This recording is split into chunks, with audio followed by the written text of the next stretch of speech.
I request everyone to take their respective seats to get the proceedings going. We'll be starting in 2 minutes.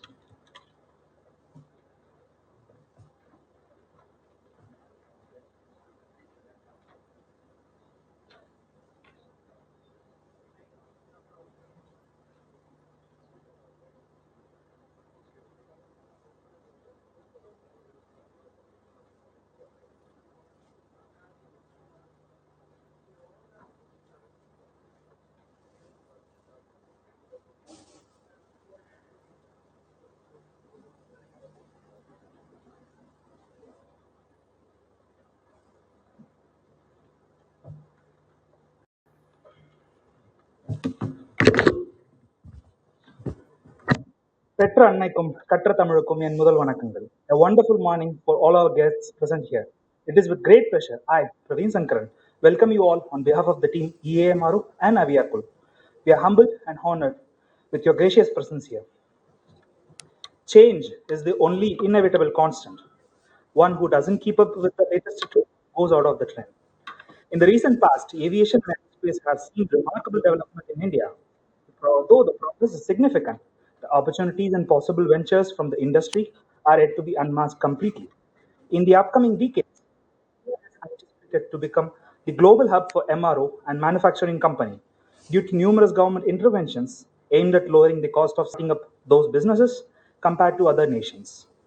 EAMRO is an international conference on aviation committed to addressing the emerging trends in aviation maintenance, repair, overhaul industry at a global context.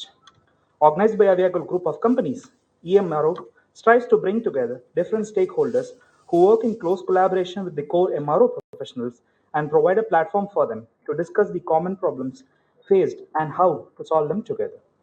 Aviacul has been established by young aviation professionals and business leaders with years of market experience, with the sole agenda of pioneering the transformation to bring self-reliance in Indian aviation ecosystem. Aviacul's mission is to bridge the knowledge gap through its outreach activities such as workshops, conferences, seminars, webinars, events, etc., hence promoting aviation awareness at a grassroots level. Organizing conferences of international nature addressing this issue in the capital of India will definitely motivate and promote the zeal to invent cutting edge technologies and make India a leader in defining the path for the said industry. Now, to start with the proceedings, may I invite the following dignitaries on the stage. Lieutenant General Ajay Kumar Suri, sir, Director General and Colonel Commandant, Army Aviation, Indian Army. Air Marshal Sukhchain Singh Ji, former Air Officer in Charge, Maintenance, Indian Air Force. Shri Vaibhav Varunji, Managing Director, Aviacul Group of Companies.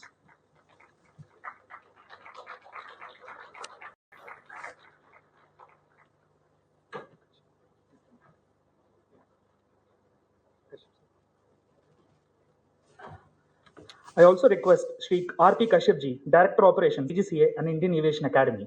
I'm really sorry, sir.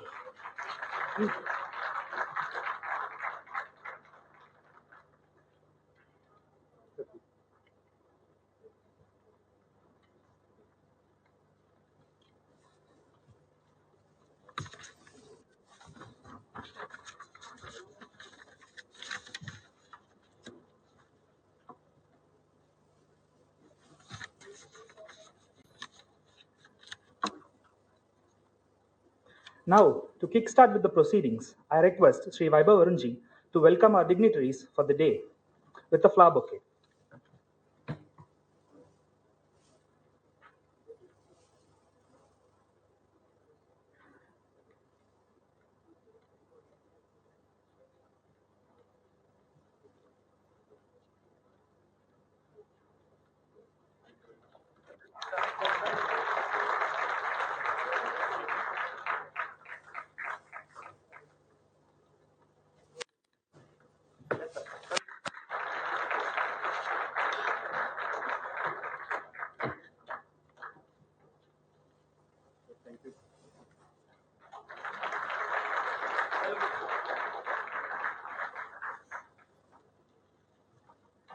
Vaibhavji, I once again request Sri Vaibhav Varunji to deliver the welcome address and share a few words with us on this August gathering.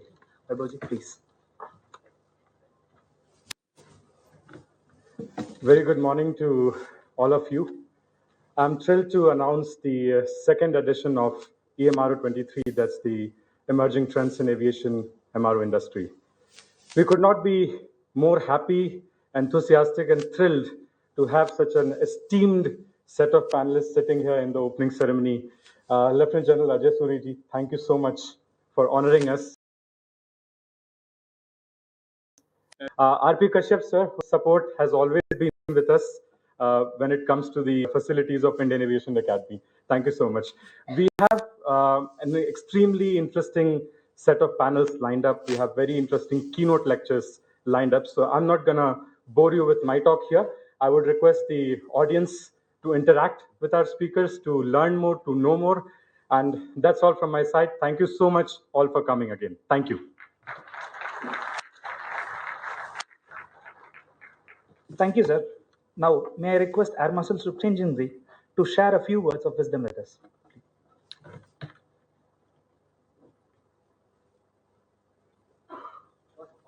A couple of the panel discussion. A couple of words, please. Couple of words. Good morning, ladies and gentlemen. It's very difficult to say a few words when the inauguration is already about started. First and foremost, let me say a big thank you to the group of institutions, the Academy, to kickstart the second MRO International Conference. It's very rare that you have got aviation academies doing such talks on MRO. But that shows the way the Indian MRO industry has taken shape. So today, we have got everybody who is going to look at the aviation industry like the naval ships they used to call seafaring nations. Today, India can proudly say we are becoming an airfaring nation as well.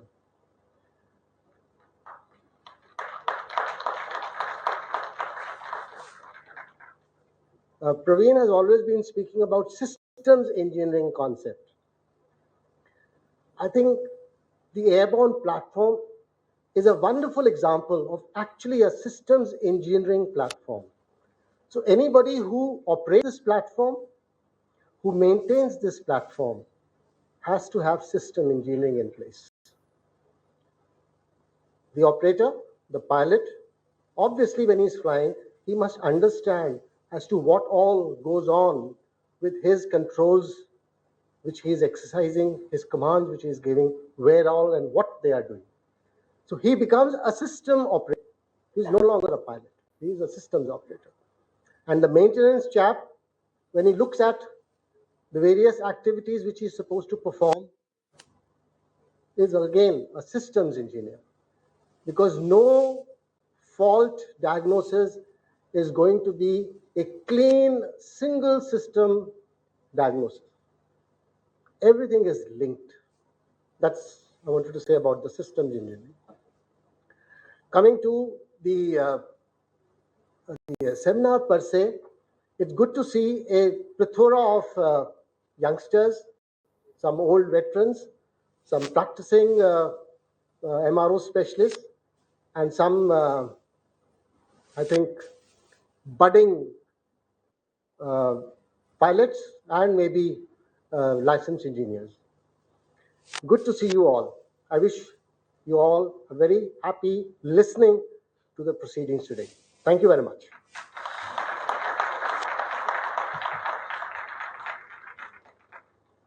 Thank you, sir. I would like to recollect the first conversations I had with Air Marshal Sukhchand Singh Ji in our previous edition of EAMRO 2022. Last year, when we organized EAMRO 2022 along with the NIT Delhi, he was the first one to point out that MRO is an industry whose primary workforce is engineers, and this is the first time, in my knowledge, that I'm seeing an MRO conference being held inside an engineering campus with active engineering student participation. Taking this as a motivation, we have made it a mission to involve more and more students in a serious professional conversations and serious professional MRO events.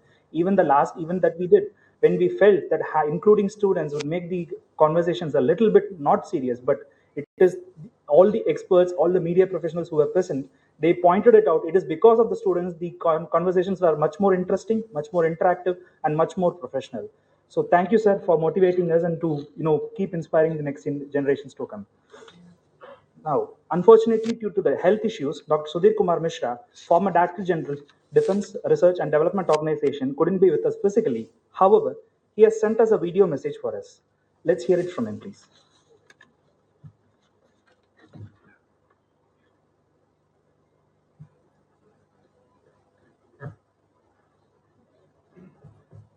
Air Marshal Sukhchand Singh, Mr. Kashyap, and Mr.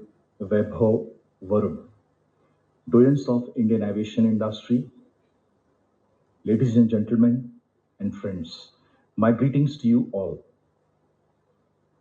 A decade back, I heard in a conference author pitching in to set up AMRO industry in India, and we all were surprised.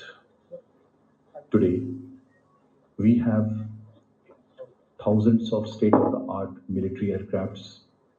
We have a thriving civilian aviation industry where Air India, Indigo, SpiceJet, Vistara, Akasha, they are already flying thousands of Boeing and Airbuses. Few more thousands are in the pipeline, and economic success has made it possible. And today we are sitting in this hall to strategize how to set up and how early to set up the aviation MRO industry in the country. It has become a necessity. We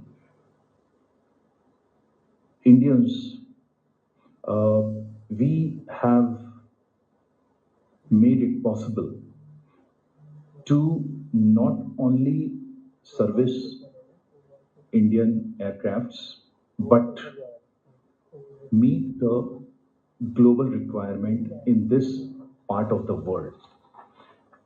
We feel that we should leverage this opportunity, and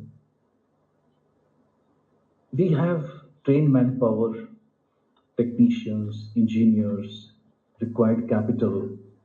The only requirement is that all the stakeholders should come together on a platform and at the earliest take initiative to set up the aviation MRO industry.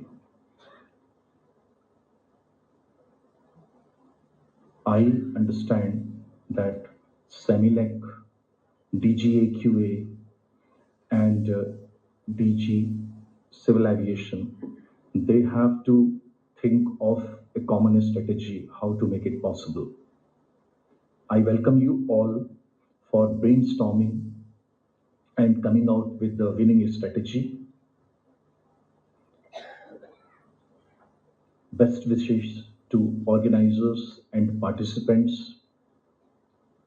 I'm sorry, due to certain personal problems related to COVID, I'm not able to attend it in person, but my best wishes to you all. Thank you. Good day.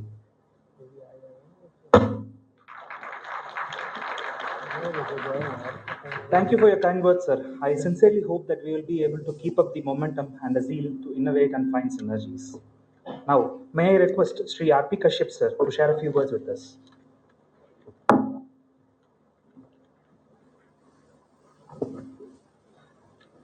आदरणीय सूरी साहब, सुखचैन सिंह साहब और मेरे सामने बैठे हुए doctor Harpreet Singh ji हांडा साहब, officers from Indian army, young professional engineer, I can see there are a lot of students. Indian Aviation Academy, as you know, is the premier institute of Government of India. It's a joint academy of DGCA, BCS and Airports Authority of India. मैं थोड़ा Hindi English में mix बोलूँगा। जहाँ तक भारतीय विमानन academy का प्रश्न है। मैंने इसमें भी 1 साल पहले टेक ओवर किया, तो मैंने ये नीड फील की कि ये प्रीमियर इंस्टीट्यूट है और इसमें जो प्राइवेट पार्टिसिपेशन बहुत ज़रूरी है, because DGCA is a regulator और बिना प्राइवेट पार्टिसिपेशन के हम आगे नहीं बढ़ सकते।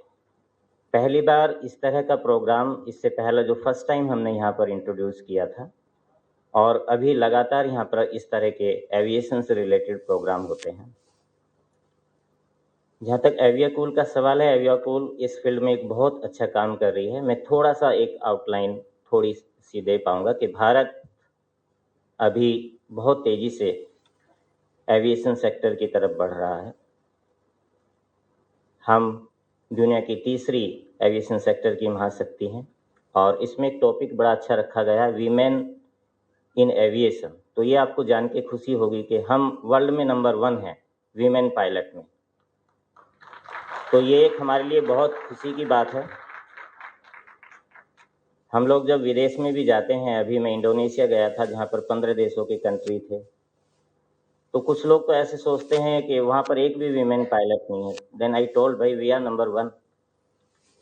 तो हमें अपने आप पे गर्व होना चाहिए। और अभी पीछे हमने यहाँ पर अमेरिकन एयरलाइंस के साथ, बोइंग के साथ एक हमारा प्रोग्राम था, जिसमें अमेरिकन एयरलाइंस के प्रेसिडेंट भी यहाँ पर आए थे। तो ही टोल्ड कि हमारे यहाँ अभी वहाँ पर ना मैन पावर की बहुत शॉर्टेज होने वाली है। हमारा भी एविएशन सेक्टर बहुत तेज़ी से बढ़ रहा है। आज के टाइम में आप देख सकते हैं कि पायलटों को इग्रुआ में ट्रेनिंग करते करते ही एयर इंडिया ने अपॉइंटमेंट ऑर्डर इशू कर दिए हैं। This is first time happening in India after 2-3 years. AME के लिए भी बहुत ज़्यादा स्कोप है। एविएशन सेक्टर बहुत तेज़ी से बढ़ रहा है हमारा। और अभी 1-2 एग्जाम्पल मैं और देना चाहूँगा कि 2 जज साहब के एक बेटा बेटी थे, वो मेरे पास आए कि साहब हम एयरबस की टाइप राइटिंग कर रहे हैं, हमें जॉब मिलेगी या नहीं। मैं कहा आपको तुरंत करते ही मिल जाएगी। उनकी बेटी मेरे पास आई, उनका थोड़ा सा कुछ काम था, तो उसको जैसे ही एयरबस 20 की टाइप राइटिंग मिली, नेक्स्ट डे उसको एयर इंडिया में सिलेक्शन हो गया। Now she has finally selected. This is the situation at present. तो जो हमारे यहाँ पे न्यू स्टूडेंट्स हैं, मैं देख पा रहा हूँ, उनके लिए बहुत अच्छा अभी अवसर है। We have great opportunity. और आपको पता है कि हम इंडिया सर्विस सेक्टर में भी नंबर 1 है। हमारी जो ब्रेन पावर है, it is recognise around the globe. आप यूके में चले जाइए, यूके सिविल एविएशन अथॉरिटी में भी इंडियन ही हैं जो PBN प्रोसीजर अप्रूव करते हैं। बहरीन में जो एडवाइजर हैं, he is also Indian. First time he is from ex-DGCA, and first time this has happened in Bahrain. He has been given special privilege in the Bahrain government. You go to any country, you will find Indian brain power.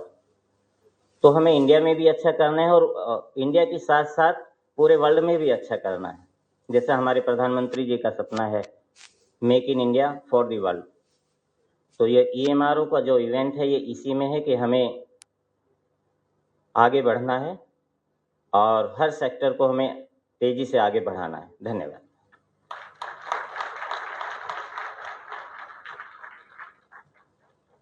Thank you, sir. Without sir's motivation and support, we wouldn't be here. So, and we have so many young students and young people here. With your energy only, we get more energy and more motivation to do events. So, why don't we hear a round of applause? It's morning. It's morning. Come on, yeah. It's not even after lunch.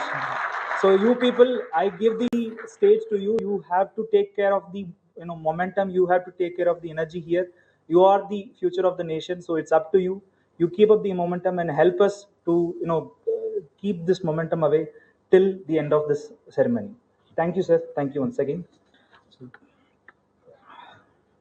Now we have come to the end of opening ceremony.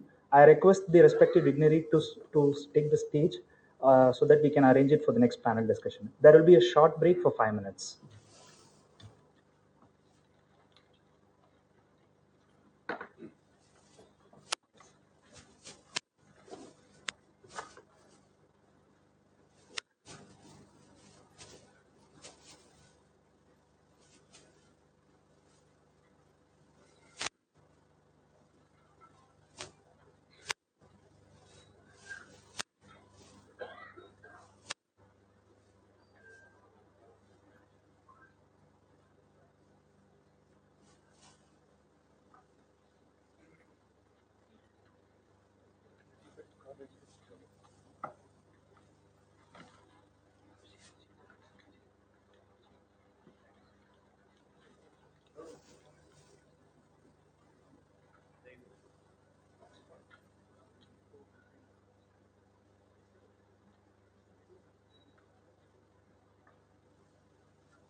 Now, Now, moving on. Discussions and debates has always been the bedrock of any logical solutions that we use on a day-to-day basis. It's easier said than done. Resonating this, now I request the following panelists to discuss the convergence of civil and defense applications in MRO industry. This indeed is a very interesting panel, and I welcome the following people. I request the following people to take on the stage. Shri Anirban Bhattacharya, Director, Vector Technorum. A round of applause, guys. You have to motivate us. Lieutenant General Dharamveer Kalra, former Director General, Ordnance Services, Indian Army. Shri Mangalam Pandey, Lead, Technical Services, Air India Limited. Rear Admiral Mukul Asthana, former Assistant Chief of Naval Staff, Air, Indian Navy. Air Marshal Sukhchain Singh, former Air Officer in Charge, Maintenance, Indian Air Force. Our special invitee for the day, Lieutenant General Ajay Kumar Suri sir, Director General and Colonel Commandant Army Aviation. To moderate this wonderful panel and diverse panel, I invite Colonel K.V. Kuber, Director Aerospace and Defense, Ernst & Young.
Sir, I believe every journey should have a Sarathi, and for this journey, we have Colonel K.V. Kuber as a Sarathi.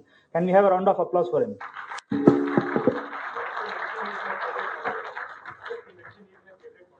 So he is the favorite moderator for us. He is the only one till today has been moderating all the sessions for us till today. So Sir has been very supportive and kind. I'm, it's a little bit of selfish motive from my side because as an organizer, if I cause him up, that's when he will finish it on time. So sir, the stage is yours, please.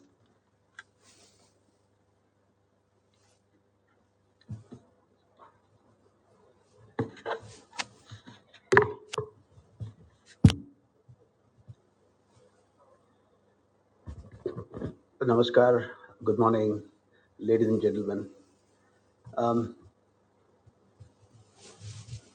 Hello, sir. Good morning to you, sir. I see former DG Aviation here. Thought I should give him a very warm welcome. We have served together in Batinda, and we know him very well there. So, ladies and gentlemen, we are here talking about civil and military MRO aviation convergence. I mean, I do not know if there is a convergence. That's what we'll try to find out as to what is the type of convergence that we can actually bring about. After all, establishing an MRO for aviation is a job by itself. And I'm going to talk to you on certain aspects as we go by. And the best is to prod the excellent panel that is there in front of us to see as to how we are going to actually do this. So, without wasting much time, because I don't want to come in between you and the panel here, and I have the pleasure in introducing Lieutenant General Ajay Kumar Suri, who is the Director General and the Colonel Commandant of the Army Aviation of the Indian Army, and the general officer has got an excellent record back home, and he is driven by passion, driven by knowledge, and driven by the will to do things. If you have seen in the recent past how Army aviation has grown and grown into a force by itself, you would see that the legacy that's been left by the former DGs and carried so excellently by General Suri. I would invite General Suri first so that we listen to him and see how Army aviation is placed in terms of the number of rotary wings that they have. And then I'm going to talk to you a little more about the fixed wings when Air Marshal Sukhchand Singh comes over. And we're going to talk about the fixed wings and how many engines and what type of components and what are the types of MRO that are possible. What my little knowledge on this says that engine MRO by far is the most prominent one, and if I'm not wrong, General Electric, GE Aviation is actually leading the world in terms of engine MROs that they have set up. They have set up an excellent facility in Pune. We know that there are a number of these GE engines that are flying in the country, and we also know that the AMCA has been designed on the GE engine 414. So when I was speaking to some of my friends in the DRDO, and I said, "What about the Indian engine? Do we ever get to have an Indian aero engine at all?" And the question is, when. It's not about if we will get it, it's only a question of when we are going to get it. We know where the Kaveri is, around 60, 68 kilonewtons. We are talking about the GE engine, which is itself about 98 kilonewtons. And the Indian Air Force is looking at 110 kilonewtons. And I see China has already come up with an engine with 198 kilonewtons. So I don't know where the world is going. If we see on the other side, we are seeing that there is a great resurgence in terms of the thrust that an engine can provide, an engine could do things. And the very fact that you're going for such a heavy aero engine gives you an indication that the type of the armaments and the type of control systems that are going to be there. We also have Mr. Shri Arinban Bhattacharya, a very old friend, and we have been discussing a lot of things. And he's an expert on actually how to set it up and how to get things done on ground, and what type of infrastructure that you need. He's going to talk a little more about that and throw some light on how it's going to be done over there. We have the former Director General Ordnance Services, General Dharamveer Kalra, very rightly placed, sir, that you're here at this point in time, because, at the end of the day, we have to go back to the ordnance and say as to what are the facilities that are going to be there and how they are going to play a key role in the logistics of the engine, in the logistics of how to bring the capability forward and how to do that. We have Shri Mangalam Pandey, who's the lead technical services Air India. I think I'm going to ask him some probing questions. I don't know what's happening with DIPAM. I do not know what's happening with the Air India Engineering Services Limited. And as you all know, it's going up for sale. It was reserved while Air India was sold to the Tatas. The government very intelligently reserved the Air India Engineering Services Limited, which is by itself doing more than about 1,200 crores every year. They've got some excellent facilities here, and everyone has got a keen eye on that. And I don't know who's going to grab it. So we're going to talk about this. We're going to give you some insights on who's going to grab it, who's going to take it forward, because there are some state-of-art facilities that have been established out there. We have Admiral Mukul Asthana, who's the former Assistant Chief of Naval Staff. And for those of you who think that maritime force is all about sailing, he's going to put that to rest and tell us as to the. I don't know how many of us have seen on the videos how an aircraft actually lands on an aircraft carrier, or how an helicopter lands on a normal frigate or a destroyer. So we're going to see that, and he's going to talk about the intricacies of that. We already have the MiG-29Ks that are flying, and I was told that when Vikrant got commissioned, I said, "Where are the aircrafts? Are you going to have a tour or a joyride in the aircraft carrier?" But I believe that there was already a commanders conference that was held on board INS Vikrant, and I think what an aircraft carrier needs is aircrafts, and that we are very close. Again, if I'm not too wrong, it is at the CCS stage. CCS is the Cabinet Committee on Security, and you know that there were two of these major aircrafts that were in the fray. One was the Rafael Maritime, and the second was the Boeing.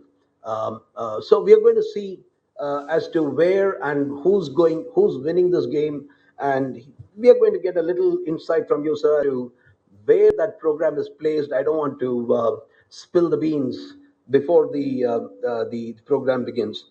And Air Marshal Suchain Singh has been with us in the Aero MRO for a very, very long time, and he is an authority on the Aero MRO itself. And we're going to talk about the 1800 plus fixed wings that are flying. We're going to talk about the 1338 engines that are flying in the rotary, and we're going to talk about so many of these things that we're going forward. So, ladies and gentlemen, I just thought I'll set the stage as to what is the magnitude of MRO. If you go to the MOCA website and if you download, there are about 100 odd companies which are into this game. We started with Airworks, then there is the Taneja, and there are so many of them out there, Indamar, and there are so many out there. And all of us know that Airworks has already been acquired, and there is a state-of-art MRO that's been established by the Adani Defense in Mihan, and so they are sort of poised out there in terms of aviation MRO. We're going to give a little bit of industry insights as to how the industry is placed. We also have Max Aviation based in Bombay. They've been doing systems MRO for some time, and if I'm not too wrong, it's a technically evolved company, and so we're going to talk a little bit about that somewhere in between. But right now, it's time for us to hear the speech of the day. May I invite Lieutenant General Ajay Kumar Suri. Sir, would you like to speak from there? Should I give you a mic, or would you like to? Oh, yes. It's nice to see the general officer coming on stage. Ladies and gentlemen, a big round of applause. Yep.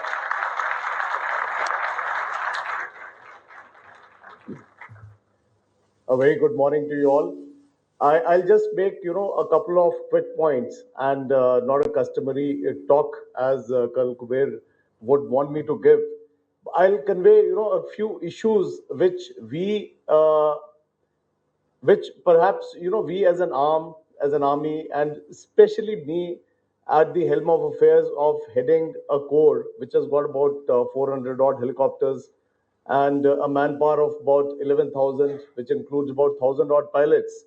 To give you the a sense of it, vis-a-vis compared to in our whole country, in the civil street we just have about 230 helicopters, and we are managing operating about 400 helicopters. But I must give you other side of the story. If you go to Johannesburg, Rio de Janeiro in Brazil, which is called the helicopter city in the world, they operate 650 helicopters in that city. In just one city, they are operating 650 helicopters. We are operating 233, to be precise, civil helicopters in our country. So that is the kind of magnitude of numbers which we should be aware of when we are dealing with, flying machines. And yes, we are on a trajectory of growth as a nation. And I'm sure in the next 10 odd years, the numbers are going to increase, if not manifold, by at least 4 to 5 times. That is what our estimate is. So that is what brings me to the issue at hand. There are two things in the aviation industry. One is the manufacture of aircrafts, and second is the maintenance, repair, and overall. So while manufacture is important, there is no doubt somebody has to make these machines for them to be available to the clients to fly them. Clients could be military, Air Force, Navy, or civil fleet. But you need people to repair them, maintain them, and overhaul them at all times. Only then the aircrafts are going to be available to be flown and not sitting on ground. Because if the time on ground is more, then the company, whatever it is, whether it is military, also losing out on precious resources, of the aircraft being on the tarmac. So that needs to be understood in that perspective. The second issue that we need to understand is, how do we converge the civil as well as the military MRO facilities? While Colonel Kuber counted about 130 odd companies in India today, they work on these MRO kind of thing, out of which 5 to 6 are major players, balance are small players. Balance, for convergence to take place, firstly, people need to understand that we in the military are very, very keen and we are ready for anyone to come in and do the maintenance, repair, and overall for us. Which brings me to the main issue. I, personally feel that the manufacturer should get separated from the MRO. If that happens, there is a huge flip to the MRO. Till the time the manufacturer remains involved in the MRO activities, you will find there's always a conflict at the manufacturer level, at the highest level. The, the conflict is what? The conflict is, should he produce or manufacture more machines, or should he devote more time and resources and manpower to the maintenance, repair, and overall? So that is where the conflict comes. So to that end, I feel unless the manufacturer gets separated from the MRO facilities, there'll be a lot of challenges insofar as at least the military aviation is concerned. But today we are very open. We've established two maintenance repair overall hubs, one in the northern part of the country and one in the eastern part. And we have given an audience to large number of companies, and anyone who's ready we are more than willing to accommodate them, the original equipment manufacturers, original equipment suppliers. Because what happens today is when we send an item back to the manufacturer, which in our case is by and large HAL, they in fact give it to somebody else to repair it, overhaul it, and then it comes back to us. In the process, what is happening is we are wasting on time, and we are also actually it is costing us more, because finally the if there is a middle player or middleman in between, the cost is going to be more. So we are looking at that, that people who want to do it directly business with us, they are more than welcome. So that is one message I can leave with this audience, and especially the MROs. If you want to do any kind of maintenance, repair, and overall, you're more than welcome. And the last point I would make on this issue is what even somebody just made a mention. See, we have three regulators: DGCA, CEMELEC, and DGAQA. Unless we have common, practices and common themes in terms of laying out the regulations, there'll always be disharmony in between the military and the civil factors, because if the yardsticks are different, obviously then different yardsticks have to be applied. So perhaps there is a, now we are at a time, till about 10 odd years back, it was all right. But now I think the time has come when all these three agencies, we need to converge, especially on the maintenance part. These are the three odd thoughts or points which I thought I must share with you all. And balance, if anyone has any queries or questions, even now or later, I'll be happy to take them on. Thank you very much.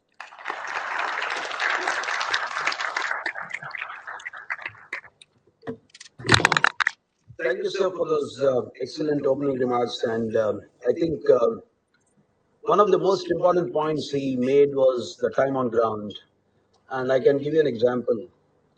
Sometime back, HAL exported for a friendly foreign country, maybe Malaysia, three helicopters. Then they said, then the Malaysians asked them, what will happen when something goes wrong? So the turnaround time for HL was close to 3 months. And he said, 3 months, all that I have is three helicopters, and 3 months, one of them is down. All that I'm going to do thereafter is cannibalize. And probably that's what happened in Malaysia until HAL got its feet on the ground and said this is something that cannot happen. So we need to have, we need to maintain some spares, and we need to sort of replace them at the fastest. So the SOP laid down in HAL at that time was, they said, okay, when we get a request in the morning, let's say if it comes early morning before 8 o'clock, then by 12 o'clock we would reach that particular part to the customs, and it should take a flight and be there by about evening, and therefore very next day it is done.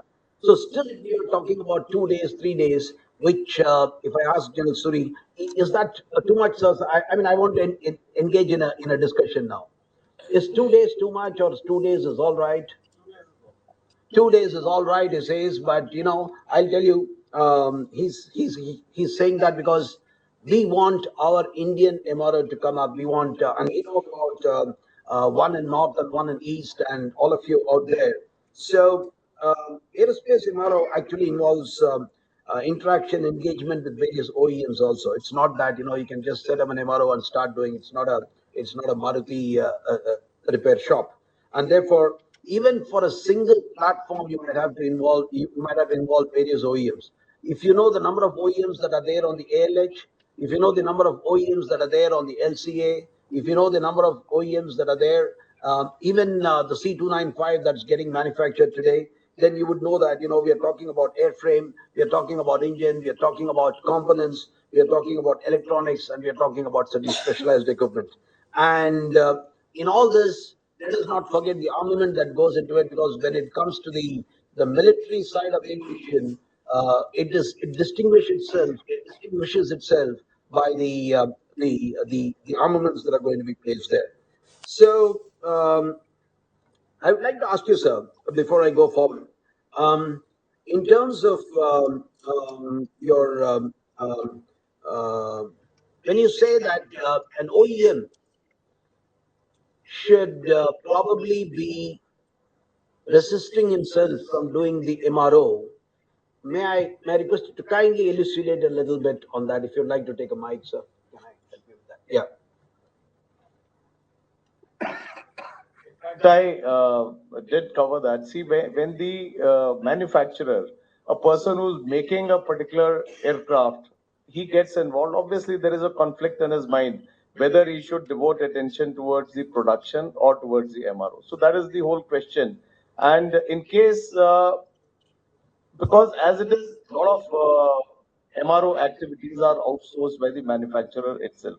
So perhaps there is a need if the manufacturer gets delinked from the MRO activities, it makes more business sense for everyone. And the downtime is going to be lesser, and it helps the users in terms of getting the aircrafts repaired and overall in a faster time frame. So if I were to get to Air Marshal Sukhchain Singh, sir, on this, if I were to take the fixed wing itself, and we are talking about more than about 1,800 odd engines that are flying today. Um, what would you like to put in terms of the types of engines that are flying today in the space? Uh, Coming back to the first question, why people keep on talking about the manufacturer should divest himself from the MRO? This is a normal topic of discussion within the various echelons. MRO is a long-term product support. The long-term product support would extend to nothing less than 20 years in our environment. Nothing less, it could be more than that. The manufacturing per se will have to stop at some point of time. The product support has to continue. Do we want the manufacturer to get tied for so long and not get a new platform into the system? That's one of the reasons. Second is that the conflict will never be there as far as the manufacturer and the MRO is concerned, because the manufacturer will continue to retain the airworthiness aspect of that aircraft in various facets, because after modifications, faults, failures, reliability issues, etc., the manufacturer will continue to retain that, but keep on passing instructions to the MRO as to how the fleet needs to be continued in that manner. Next, last but not the least, MRO is a very cost-intensive proposition. Why should a manufacturer continue to invest when he has got the investment in innovations to set up new platforms or new modifications to that platform? So he must allow somebody else, we call it a third party. But the world over, we have seen most of the manufacturing agencies want to retain this in some fashion or the other. But this debate will continue. I rest my case. Thank you, sir. Thank you. So I would like to add on to that. If you see the top MROs of the world, if I start from ST Engineering or Heiko, the Hong Kong based group, which is an independent group and largest in terms of its capacity, or if I were to take Lufthansa Technik, which is Germany, and it does the MRO and modifications of civil aircrafts, or Air France and KLM Engineering, which has got a workforce of about 14,000. AR Corporation, SIA Engineering, Delta Tech Ops, SR Techniques, Turkish Techniques, MRO Holdings, and then I say that actually it is the third party MROs that are actually doing well. And I do not know if there is anybody from HAL in the audience. Is there anybody there? Because I would like to speak in front of the HAL so that they understand this. In our country, this is my observation, and of course, I'm nobody to observe any of these things because I only observe the sector how it grows. Um, the Nehruvian legacy had left, where we started investing in state-owned enterprises, and the public sector has really come up in the 1960s because that was the thought process at that time that the strategic sector should be held by the state, and which was a very good thought process. I mean, there's no challenge to that, and that was a leaf I think we picked up from the Russians, and probably we did well in whatever we did. But then what happened down the line? We kept investing in these companies, and a company like HAL or a company like Bharat Electronics, they also want to be MSMEs. They also want to do all the small little things. They also want to do machining. They also want to do painting. They also want. So therefore, we are not concentrating like A. Marshall Sukhchain Singh said.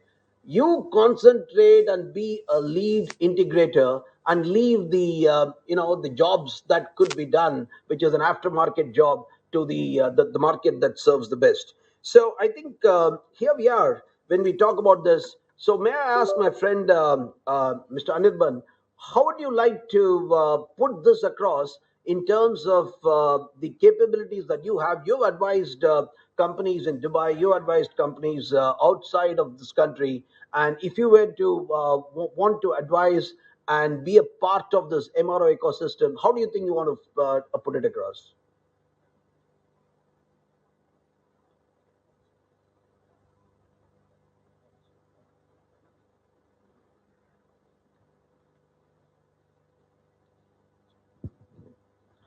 Good morning, sir. When I look at the Indian MRO setups today, most of them are definitely, not most, sorry, all of them are definitely DGC approved, but they cannot release European aircrafts, which mandates having a EASA approval. On the other side, let's say our MROs in India, they can release the aircraft based on DGC, but European MROs cannot do it with just the DGC approval. So they've made it mandatory to have the EASA approval. Okay. So that's a gap, I think, which the government should probably address or is probably addressing already.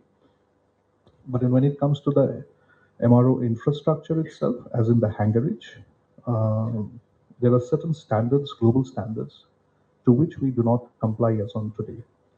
That I would say, uh, let's say that the DGCA CAR 145 we say is nearly similar to EASA or FAA, but not 100% similar. So, as an infrastructure company, we are regularly contacted by such MRO facilities to come and look at how to bring them up to such an EASA or an FAA standard. Uh, that's one. And number two, on the, let's say, the firefighting system, the NFPA codes, most of the time our hangar rates are not at par with the latest NFPA codes. So these are certain challenges that we see from the Indian infrastructure side. You talked about, I remember you talking about ladder, a small thing like a ladder, and how it impacts MRO. You want to talk about it? Because, people should understand small things play a very big role sometimes in MROs. Okay. Now, let's say when you're doing a heavy C check or a D check, right? Okay, let's keep aside the D check. Let's say a heavy C check. Okay. You would want your aircraft to be out of the facility as within the given time slot, so maintaining the turnaround times. Question is, as somebody mentioned, that MRO itself is a highly capital intensive infrastructure. So an MRO would probably try to balance its capital expenditure, the capex cost, versus the TAT. They would probably get down to decide as to whether they should have a maintenance docking system covering the entire aircraft from the nose to the tail, or they would like to do with piecemeal basis, step ladder or stands or trestles. Right. So that's a very delicate call, which again, the cost of capital expenditure versus TAT. And at the end of the day, I think the post holders or the leadership team, they take a call on that as to whether you would have 100% fully a top-end MRO facility, or would you have something which still does the job? So, yeah. Yes, sir. Yes. A very relevant issue has come up. Even for the civil MRO, there are some issues connected with the foreign OEMs. Right. And we are still struggling to make our own issues of the DGCA. Come to think of military, we have got platforms from various countries. All airworthiness directives are from those countries. It is from them that we get the permissions of airworthiness to go up in the air. All the components which have to be manufactured have to conform to those airworthiness standards. So what has been traditionally done over the last so many years has been that we have got captive OEM facilities set up which conform to those rules, though we take over that process in our own, not even under CEMILAC. It is directly under the various BRDs. And whenever we have to do some tweaks and some changes, the CEMILAC comes into the picture. You see, the tentacles between the civil MRO and the tentacles between the military MRO now get very, very clear. So when we talk about synergy between the two, that is where we need to ensure that there has to be a talking ground where both things can match. This even goes to the test equipment. Ground support equipment, possibly yes. But when it comes to test equipment, it's a big all game. Now, test equipment per se, if I may dare add now, with so many aircrafts of various types which are coming in, latest generation in the civil market, they have no equivalence directly to the military test equipment. Right. But yes, the technology is same. Maybe the processes, the architecture is same. But how do I now synergize my requirements so that that industry, which is going to be for the Boeings and the Airbus, synergizes with me? Right. Or should I put it the other way around? That industry which maintains the Jaguars and the Rafales should also do the civil. Can I put it that way?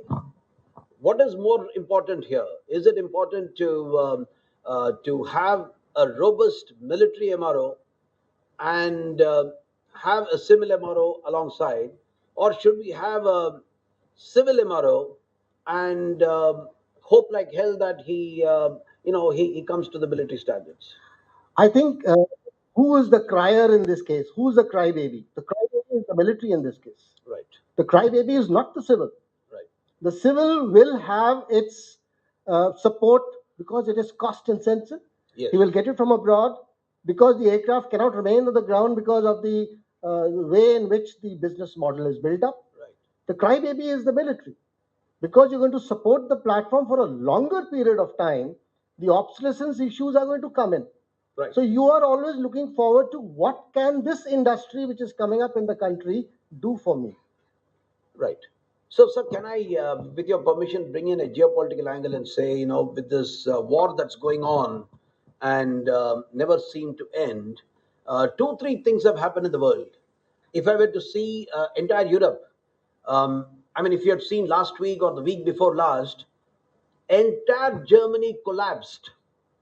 The all the airports were shut, the transportation system was shut, and there is a upheaval in the skilled force. I'm going to talk about skill a little later. The skilled force itself says that they are not being paid adequately, and this has been going on for a long time, and now they have come to a face off.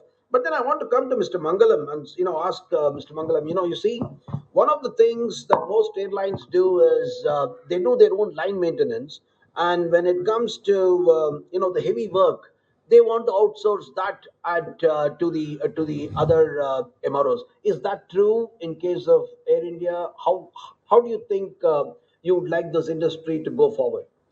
Sure, Colonel Kuber, like it's a need by basis. Like if you see that any airline operator cannot have their major bases is all the airport they operate, and considering the government needs of putting up the airport operation at all the small bases, it becomes a mandate to have your own line set up.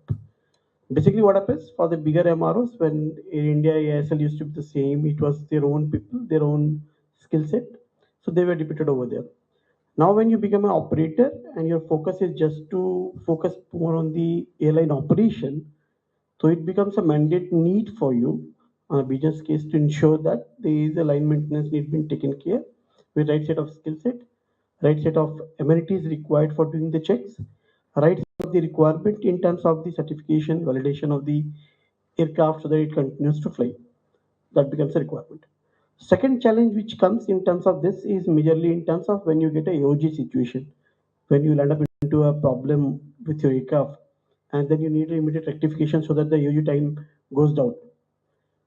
Basically, in that case, you need to rely on a third party or immediate service provider who can reach out to you and get you the immediate required components, service supports, so that you can immediately bring back your aircraft to service. So there are two things which I see that in the case of line maintenance that becomes critical. What do you think Indigo is thinking right now? Interesting question. So there are multiple things which you need to understand together here. That last couple of years, I'll say. So every decade on decade, yeah, we have seen a changes in the aviation sector, especially in current scenario. So a couple of things which are very visible, and I'm sure most of the interested people, those who understand the sector, can very well visualize. Airline Indigo was especially focusing more on the domestic operations and happy with the operation of 320. We have seen the changes coming up, and they are going for the long run wide body operations and reaching out and ensuring their footstep in their global operations as well. They have extended their operations to Europe and gradually to multiple geographies to ensure that they have a better reach. A lot of engagement has been done. It's not only individual operator. I think it becomes by a business need that basically every airlines has to come to a situation once they ensure their footprint is enough for a domestic operation to look for a global exposure as well. Right. Because Thank that you. becomes a more financial viable business scenario. I'm going to ask you a question a little later on digital twin and how an MRO could probably use a digital twin and make it more effective. In the meantime, what I want to go is to shift towards the high seas and involve Admiral Astana a little bit on this. They've got the Sea Kings, they've got even the Navy has inducted certain ALH, and they are flying the MiG-29s. And recently, I saw that there is a MRO contract that was handed over to a company based out of Goa, maybe the Crown Group. I'm not sure if that's the name that's ringing in my head. And you see, sir, supposing we went to establish this MRO for the MiG 29 case in a very big way, let's say in Goa, will it also take care of the rest of the MiGs that are flying in the country? Is that synergy possible? And will it also take care of the MiGs and similar aircrafts that are flying in the Indian Ocean region? So all yours. Thank you, Colonel Kuber. I think for the benefit of the young students I happen to see, very heartening to see you all. I just wish to put some perspectives in front of you as far as the naval aviation is concerned. Taking a cue from you earlier, sir, I must mention that naval aviation is as old as 1953, has taken part in all the wars the nation has fought with its adversaries. Today, naval aviation is a 280 aircraft navy, and which is going to grow up to about 450 aircraft by the year 2032. There are 10 naval air stations commissioned. There are two which are not commissioned and operating as air bases. There are about 16,000 personnel. That includes 2,000, 2,500 officers, of whom about 1,200 are aircrew. Naval aviation has about 17 kind of aircraft of all kinds, the latest being the RPAs, also known as the UAVs, unmanned aerial vehicles. And some of these, I must mention to you, fly in each sortie as far as Australia, as far as Djibouti and back, and as far as Mauritius and back. That is a kind of endurance of about 35 hours you require to keep the areas of interest, sea areas of interest, under operations. There are state-of-the-art fighters. There are helicopters. The latest acquisition is from Sikorsky. There are Russian helicopters. Then, of course, there are various fixed-wing. We call them maritime reconnaissance planes. Uh, Many of these are from Russia. There are many from HAL built Dorniers, and of course, the latest acquisitions we've had for the last 5 to 6 years, we have 12 Boeing's PSIs. So it's a very large force, as I mentioned to you. And just to allude to what you mentioned, sir, we have MiG-29Ks that operate from both our carriers today. We have the second carrier, which is indigenous INS Vikrant. And of course, we are looking forward to, in the next 10 to 12 years, HAL producing for us, HAL and ADA producing for us the twin-engine deck-based fighter, but that is some time away. Will perhaps take 10 to 12 years, if not longer, to operationalize. In the interim, we wish to replace our MiG-29Ks with what you mentioned, the Rafale M or the Boeing F-18s. Given the delays that we have in our acquisition processes, I must mention that some 5 to 6 years ago, our recommendations had gone from Naval Headquarters, from the Service Headquarters to the MOD for these two aircraft, and we said both are good. In fact, I happened to fly a sortie in Rafale myself. And we let the MOD take the initiative to decide what they want for us. It's taken still some time. I'm hopeful, as you mentioned, it is at the CCS stage.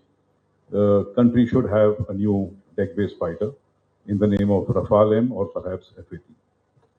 So much so, sir, for a little background on naval aviation, because I realize that many people are not aware that Navy also flies. They think Navy is also only at sea, perhaps. We do fly over the sea, sir. That being the background, coming to your question, sir, we had a very mixed experience with respect to MROs in our country. There have been success stories to the extent of PATIs, which the Boeings, which are now serviced, especially the Phase 32 servicing is carried out by Airworks at Hosur, for which Mrs. Boeing have invested heavily into training, sourcing people, training our people. As you know, Indians are not only well qualified, they have a hunger to learn, which is perhaps not in many other countries, especially Middle East, I must say. We have people who are keen to work, they have a hunger to learn, and they make very good technicians and engineers. As far as the new drones that are going to be manufactured or are being processed right now, this is going to be a new niche market because the drone manufacture will happen both for defense and for civil. I see a huge growth potential there for civil defense cooperative management of the MROs. Coming to the Russian aircraft, so we have our own challenges, especially MiG-29K, which the Navy had acquired some 13 to 14 years ago. And because it was a new aircraft, it was different from the MiG-29 Air Force flies. And even the Russian Navy was not operating it at that time. We were the first one to buy, and of course, there had been teething problems, which largely have been sorted out. But deck landing requiring more rigorous robustness of the systems, we had a lot of problems with respect to, upon landing, the engine bolt failures, engine bolt shearing off, excessive stresses on the undercarriage. These are now matters of the past. The Russians have been helping us at this in Goa, and we've also taken help from the Air Force as far as their MiG overall center is concerned at Sunabela, Orissa. I think this remains a moot point whether we will be able to develop an MRO with the help of Russia and ROE at Goa or elsewhere, which will take care of both the Air Force fleet and the naval fleet. Right. Thank you. Thank you, sir. Thank you. Thank you for that. In fact, you mentioned Airworks, and I thought I should tell them that, they were the pioneers in getting an FDI from Germany, and then they acquired a partner in UK, a painting company in UK, and then they acquired the Middle East, the Acumer, and then that's how a company goes forward. And this is exactly what happened with Lufthansa Technique. Collins became a strategic partner with Lufthansa, and that's how you can't do an MRO where you got to get various OEMs with different capabilities to come in and do that. So I think before I open up to the audience, I'm very keen to open up the question to the audience. We should listen to the senior most officer on the panel, and he will give us some views from 50, 60,000 feet views. And I want to ask him, so with all this confusion, there is some Russian aircraft, there is some American aircraft, there is a French aircraft, and then there is Airbus, and then there's Boeing, and then there is a company called Angus, which is actually coming up with a business jet. We're going to manufacture our own business jet in this country. It's a reality. It's going to happen in another 2-3 years. They've picked up some land and thing. So how do you see, sir, General Kalra? Yes, sir, the senior most officer on the panel. Please, sir, please. That suits your personality. Please do come. Thank you very much. I need somebody to hold on to. Right. Well, Colonel Kuber, thank you. I can understand the reason for getting me at the tail end. It does give me the benefit of hearing the problems that you have. And then you said, what is it that the ordinance can do for the civil aviation and the army aviation? I am not an aviation man, but I'm a die-hard MRO man. I handled MRO activities for the Indian Army for 38 years, for all sorts of equipments from all sorts of sources at various stages of their life, and tried to maintain them through various means, very challenging activities. And in fulfilling those tasks, I developed some kind of fascination for this subject. And I continue to remain in touch, and that's why I said I will be here. You also did make a mention that what is it that the ordinance can do for the aviation people. I want to tell you what is it the ordinance has done for you. And I'll also tell you that we have almost a grandparental relationship with you. The aviation industry, the MRO part that you have today, started with the facilities that you have at Kanpur. Do you know that facility was originally created to house an ordnance factory? The intention was to shift the rifle factory from Ishapur to this place because of the threat as a strategic location. But since that did not happen, this area of 7,75,000 square feet, fully fenced, with all the internal roads, rail communication, some industrial buildings, certain plant, was handed over to the Air Force to set up their repair works. A facility at Kancharapara in West Bengal, again handed over to the Air Force. A facility in Amritsar, tool shop handed over to the Air Force for their maintenance work. There was a facility created in Hyderabad by what was the civil ammunition production system for production of grenades. The ordnance took back the work into the ordnance factories and gave that facility available again to the Air Force to run their show. So I would say that quite a lot of it, sir, you owe to the grandparents, the ordnance, for where you are today. Since the AMRO by itself is not, I mean, it's not unique to any particular arm or service. AMRO is MRO. The question is, how do you converge? How do you get together? And my take on this is that please identify wherever there are facilities. Facilities means where manufacture takes place, where repair takes place, where assembly takes place, and these are the strategic locations which are very cost intensive to establish. Wherever you establish them, they are not easy to move around, and they have a long-term impact on your performance. So choose those facilities very carefully. Then comes the question of capacities. How much capacity do you build there to service how many aircraft? Because capacity itself is a strategic decision. You create a capacity and don't use it, you lose. You create over capacity and don't use it, again, it's a loss. And if you have under capacity, then you keep on depending on outsourcing.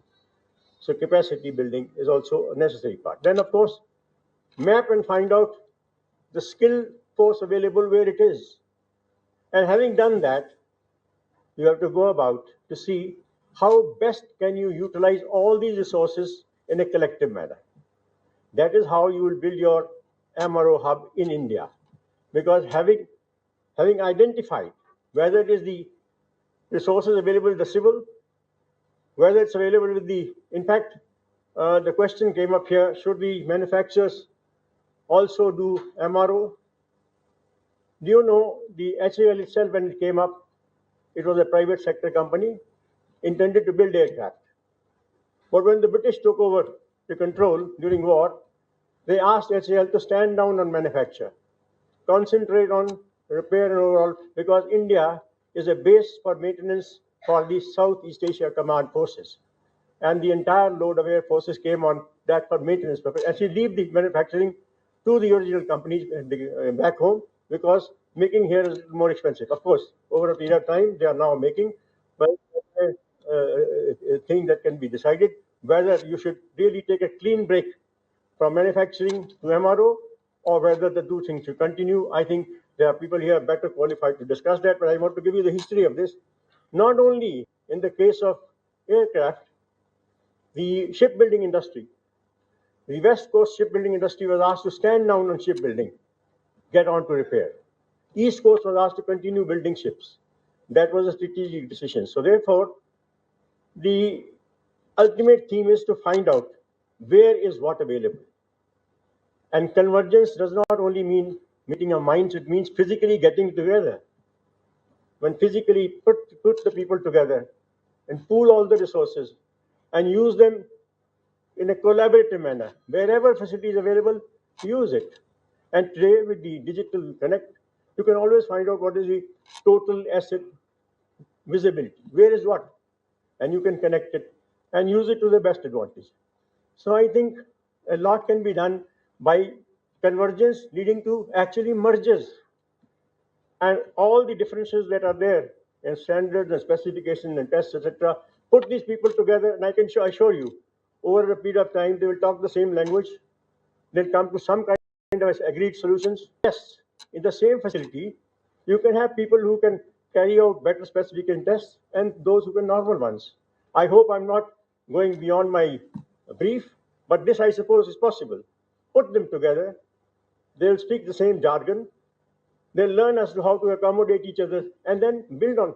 There each has a specialization or capability as to how to make sure they utilize the best resource for the best job. So I think there's plenty that can be done through this convergence, but convergence is bring them together, and once you make them sit together, a lot of solutions will be found. Now coming what the ordnance can do now for you. I'm sure you're aware that recently the Ordnance Factories Board has been broken into 7 separate defense PSUs. And they are now autonomous bodies. A lot of work which was being done by the ordnance factories is now being farmed out to the civil. Armament was never allowed to be made in the civil, but now it is being made. Plenty of armament industry has come up in the civil. And therefore, to my mind, I am no authority on it to say at the present, I'm sure there's sufficient surplus capacity there which is released today in those places to be used for alternative purposes. And they would also have highly skilled manpower, both for inspection and for repair and for maintenance. These ordnance factories are highly specialized organizations, I can tell you. I had the occasion to study them, and also as a part of I was working with the CAG of India when I had the occasion to go and see how they work. They have people who are highly qualified and they can do the inspection along with the DGQA. In fact, better sometimes they join hands, and that manpower can be tapped. You have endless resource. It's a question is how to map it, how to get it together, how to make them sit together and think alike toward the building of this very much desired aviation MRO hub in India. I'm sure if this is the way, if this input provides you any useful input, I'll be very glad. And I suppose there's anything the audience can do, they will be more than willing to do, because after all, we are serving the same nation, the same purpose. And thank you very much.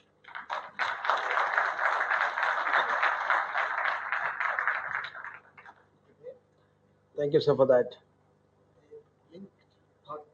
Right. So,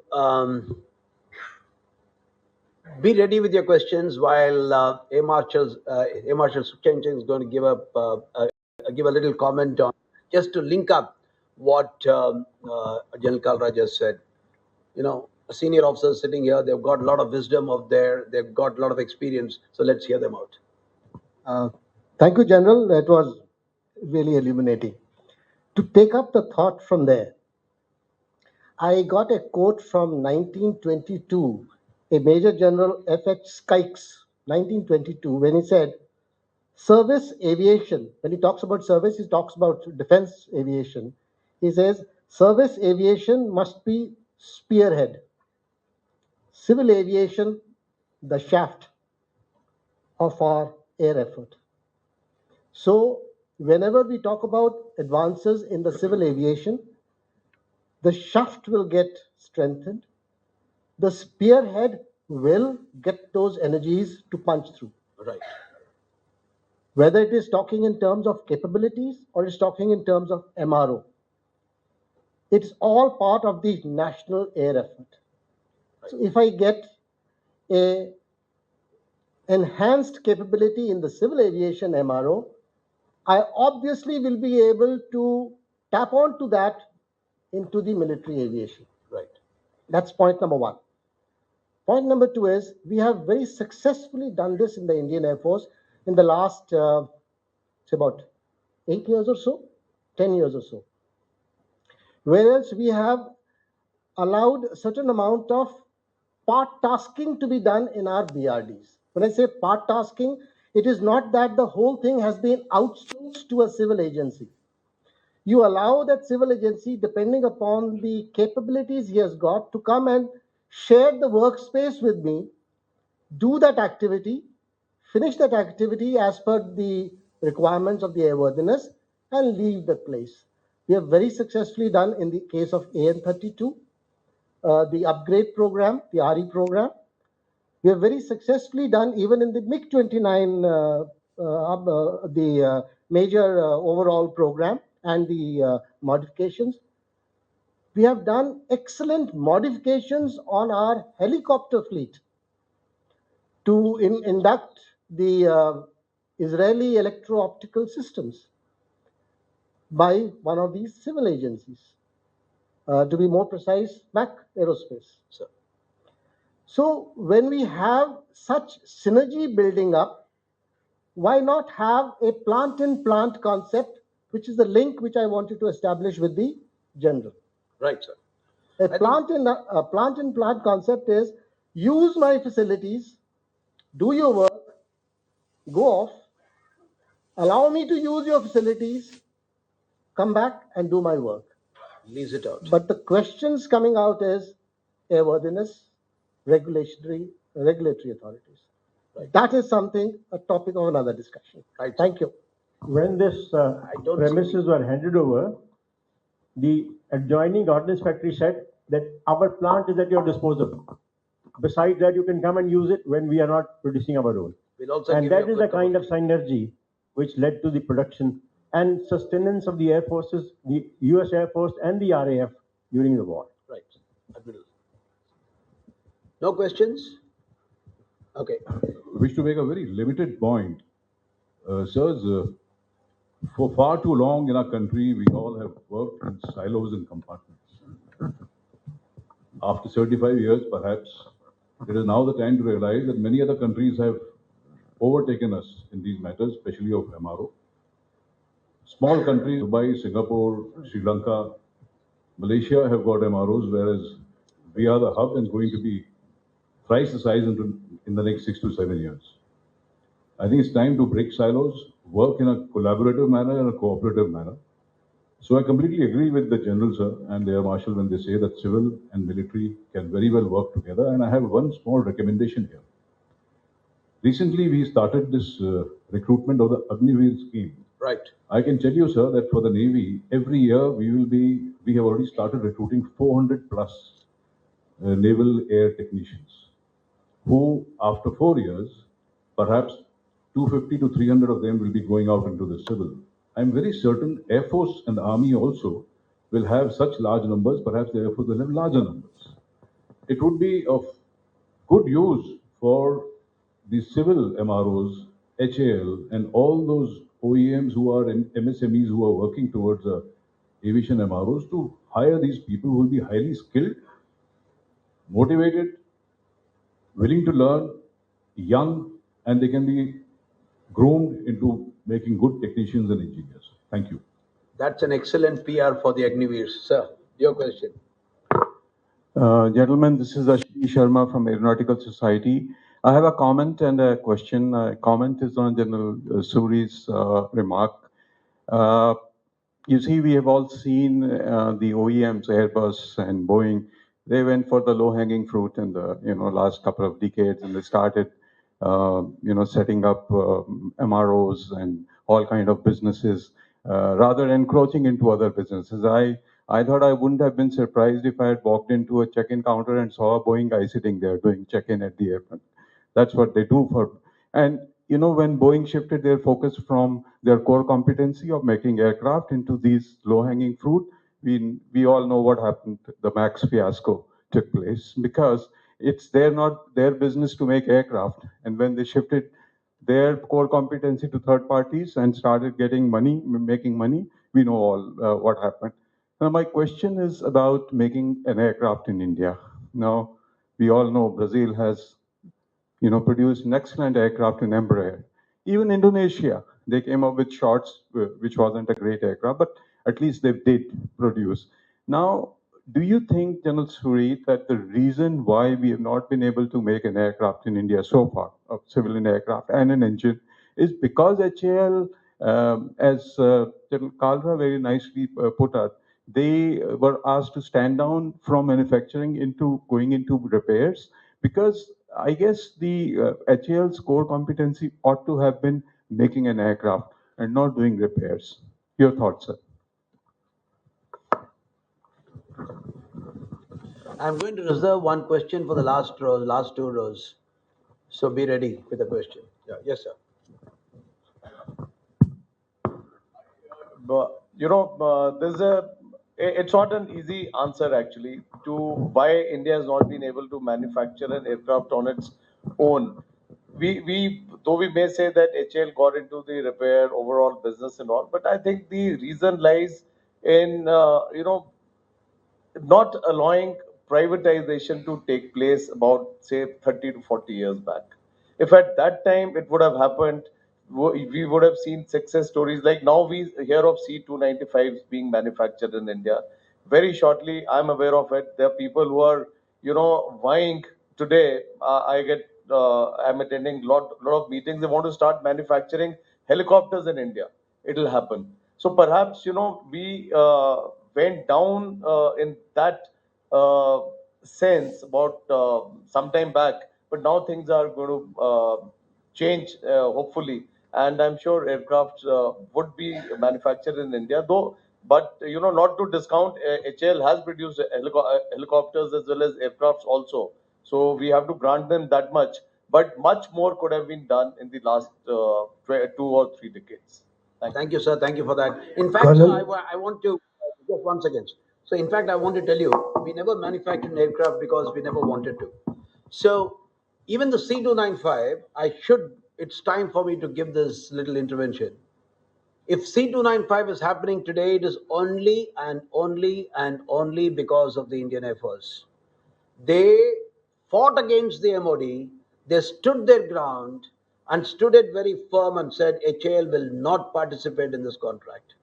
When the RFP was floated back in 2004, 2005, I was at the MOD as the director of the capital acquisition plans, and I know how Air Force had started creating the entire story as to why we should have an Embraer in India, why we should have India should have its own Embraer, India should have its own Boeing or a Lockheed, and it's happening today. It's happening today because there was a thrust, they didn't budge.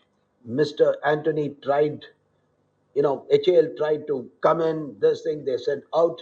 We want a private manufacturer, and it's happening today. And like General Suri said, there are people who are making helicopters. There is a small little company called Angus, based in Bangalore, and they are looking for a 3,000 crore funding. Anybody wants to fund, please contact me a little later. And we are also looking at crowdsourcing for this. And he is going to manufacture a business jet in India, which is a long haul business jet. This will happening. I think it will take to the skies in 2025, 2026. The design is frozen. The tests have been done on design. Many things are happening because there is a will today in the country. So I think, yeah. Colonel Kuber, can I come in here? The point I made regarding the HL being asked to stand down on production, that was the problem at that point of time. The SIAC theatre had to be maintained, and India was an indigenous base.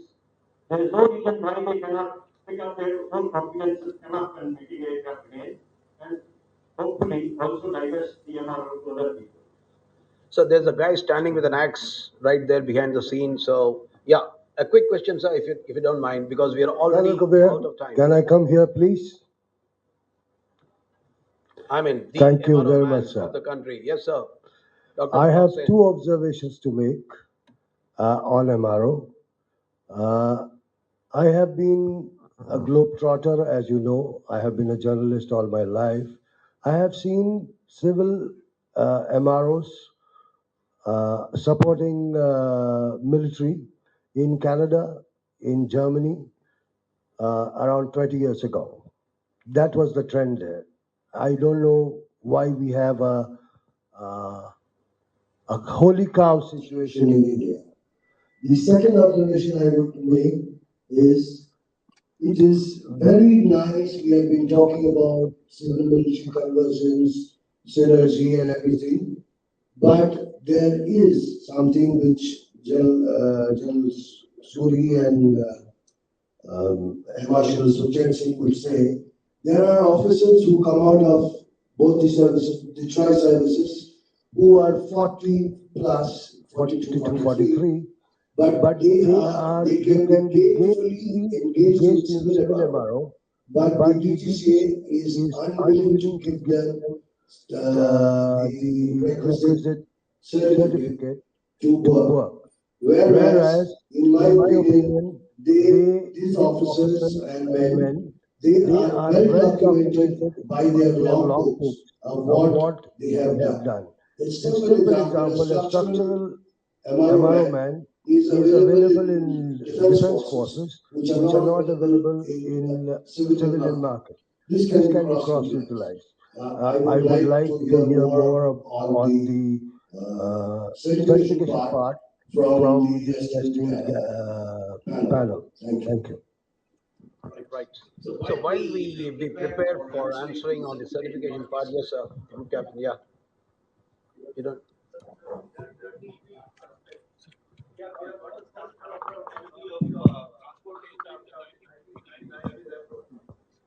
C295, why we did do it? We didn't have a civil technology ownership. That's why we didn't make it. Otherwise, there was a provision of accreditation. Today we are on C295. Again, is Again, there is a there a plan? plan? Is there Is a there a plan plan to to develop develop further further commercial commercial aircraft? aircraft? Why Why is is Tata is Tata is getting getting transfer of transfer of technology? What technology? are the What are the terms of terms of TOT? TOT? What is the What is the future future development development plan plan is is not not clear. clear. Thirdly, Thirdly, the the civil civil aircraft parallelly development development program is program being being pursued by pursued by MEL MEL as as proposed by proposed by the committee set committee up by set the up by the government of government of India. India. But But where is the where is the ownership of ownership that of that technology? technology? Fourthly, Fourthly, China has China has got got for for 150 150 aircraft, aircraft, one one parallel parallel manufacturing manufacturing line being set being up set of up of Airbus Airbus just just a a month month ago ago when when Macron has Macron has visited. visited. So they So have they have three three manufacturing manufacturing lines lines already already working working A320 A320 since since 2008, 2008, A330 A330 since since 2016, 2016, Boeing Boeing 737 737 since since 2015. 2015. Issue Issue is is civil civil aviation aviation technology, technology, ownership is ownership is lacking. lacking. That's That's point one. point one. Coming to Coming to MRO, MRO, where is the where is the Atmanirbhar Atmanirbhar plan of plan of MRO? MRO? Do we Do have we any have any concept of concept that? of that? Thank you. Thank you. So let me ask any one of the students out there, that young girl who's busy chatting away. Yeah, if you can just stand up and tell us as to what is your major takeaway in this conference. Yeah, just give her the mic. I think she was interested in saying something. What is your major takeaway? Because we are running short of time. To any of the students, just give it to anybody who wants to lend their voice to the mic. Go ahead, don't worry.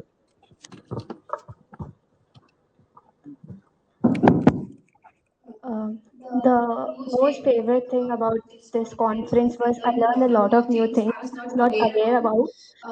The most interesting I thought was the Navy thing that people in Navy could fly aircrafts too. I did not know that. So that was nice. And this conference was really interesting. Uh, and I really enjoyed it. My warm greetings to the panel.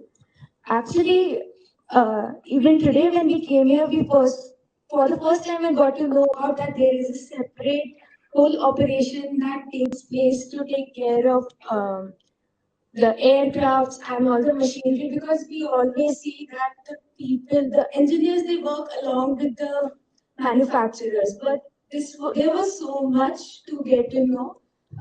For example, that there is separate for civil and there is separate for defense. So there was so much information. Actually, we had to search for a lot of full forms on Google alongside, because we are really quite new to this. But it was a really great session. There was so much to learn. Thank you so much. Thank you so much, youngster. That was a testimony to Vaibhav and Praveen, who put up this whole show for all of us. And we are going to talk about the certification a question that has been raised, and we also have to address the thing: is it a holy cow? So I just want to tell you one or two small little things over here. While we are talking about Embraer, I will. Yeah. I'm just giving the clue while the mic reaches you. So while we are talking about Embraer, I think Embraer is already under acquisition, and it Hi. was tried once with just a second. It was tried once with Lockheed, and now I think somebody else, BA Systems or somebody, is going to acquire the whole thing. And we are going to have a civil aircraft manufacturer in this country. We're going to have the military aircraft manufacturer is already there, and if I'm not too wrong, your AMCA will be going on an SPV. And if I'm not too wrong, the SPV has already been formed. There is a very clear direction from the government of India as to how the prototypes will come out of the 18,000 crores that have been given in the development. 5 prototypes are going to come up. The question is, who's going to own these prototypes and how? So we're going to have a lot of. Yes, sir, your question. Hi, good afternoon to all the panelists and the wonderful audience. Myself is Vijay Jha, and I was in data analytics for 22 years, 2 decades. and I was engineer there, and now I am leading a drone company, and I'm seeing and I have what are the drone application in the MROs, and we have made the prototype and doing the testing, all the things. But my question here, we have discussed about the how the we are parallel. One way is the our defense, other with the civil.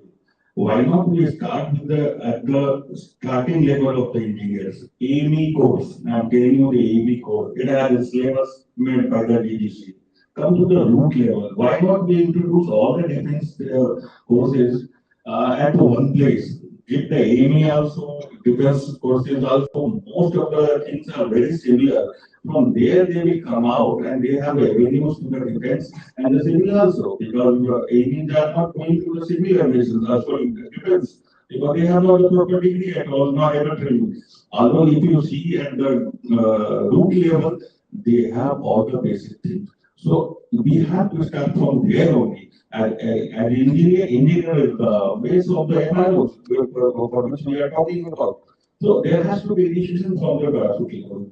So Thank you, sir. Thank you so much. That's a very great point is making.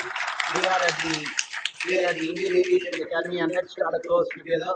Vaibhav, I'm willing to partner with you with this idea that let's start this course and get things going. So, ladies and gentlemen, we are running short of time. Do you have a pressing question? If you have, I don't want to disallow it. Please do.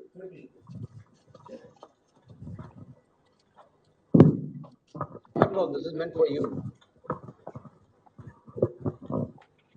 Well, good afternoon. Good. Sure. I am Hussein. I, in fact, have a chance that I have a combo of defense as well as civil aviation. And the observation is regards to General Suri's observation that the MROs and why are the manufacturers more interested in running IMRO? Well, sir, the point which I want to portray is that it is a very simple fact that manufacturers, when they approach the client or customers, they have a cutthroat competition. One, I happened to be associated at that point of time with ERJ 135, which was Air Force required. And there were five Gulf Stream 4, Falcon, and there was a plethora of inline. That kind of a competition comes for a manufacturer. Now, in simple language, if you see, at that point of time, by reducing the costs and by concentrating on the fact that the bottom lines matter, and bottom lines matter is that the interest of the manufacturer will always remain in an MRO, because that is the point. Once the thing has been sold, it will rake in money later on over a period of time, maybe 20 years or so. So this is what the point was. Thank you. I think that was a great point. Ladies and gentlemen, it's time for me to conclude. We have overshot by 10 minutes, thanks to the grace given by Praveen and Vaibhav. Thank you very much for that. I just want to make a couple of things on convergence. While there is an airframe, and airframes are different, airframe will be where it is. While there is an engine MRO will take pride of place, because after all, that's the engine that has to actually fly. Otherwise, it's only a bodybuilding, the rest of the things. But then, where the convergence can really come is in the systems, and voice cockpit recorder, data recorders, communication systems. They are all going to be very, very similar. And therefore, when we talk of electronics, electronic warfare, radars, systems, the control systems, the fire control systems, how do you fly by wire? When you talk about these type of technologies, I think the convergence is here. That can go on any platform. And therefore, I want to leave you with a small little input. The I'm working with the Ministry of Defense in bringing about what is called as the PLI, a production linked incentive scheme for the defense sector, in which we are talking about platforms, we're talking about aircraft, we're talking about tanks, we are talking about materials, we are talking about so many things where we bring. But then one more thing which I introduced in this particular thing was an SLI, a service linked incentive for MRO.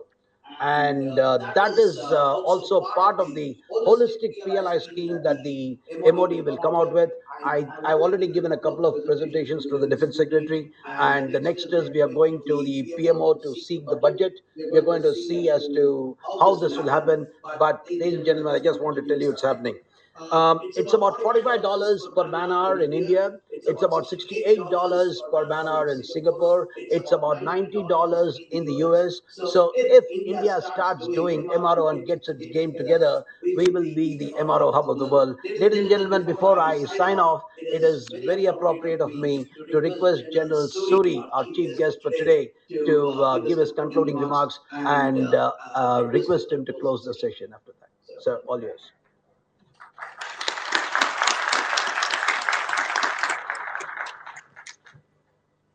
Good afternoon, everyone. I think it's been a wonderful session.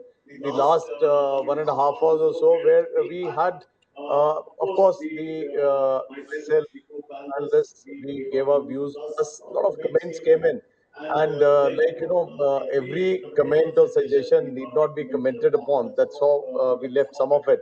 But perhaps the proof of this whole thing is in the young students who are seated here. They understanding a couple of things. I think that goes a lot into saying that a lot would have been learnt, imbibed over the last 1.5 hours. There's a lot of ground to be covered in MRO, as Colonel Kuber indeed uh, observed. And the way forward is that perhaps in the years to come, if we can go the way a lot of small countries have gone, China today is having a $23 billion industry only in MRO activities. So we need to move ahead, and if we can converge both the civil and military issues to an extent, not possible fully. Like small things like what was brought out, certification, training, a lot of ground can be covered, and it is something which is doable. And the best part is today we are at a position in terms of the vision of the leadership in the country, wherein we're looking at it positively, and that is the best part. If we were to just trudge a little bit forward, I think a lot can be done. So with that, I'll end this, and thank you very much for listening to us. It's been a very wonderful afternoon, wherein we could also gather a lot of thoughts as to how people think about these issues today. Thank you very much. Thank you.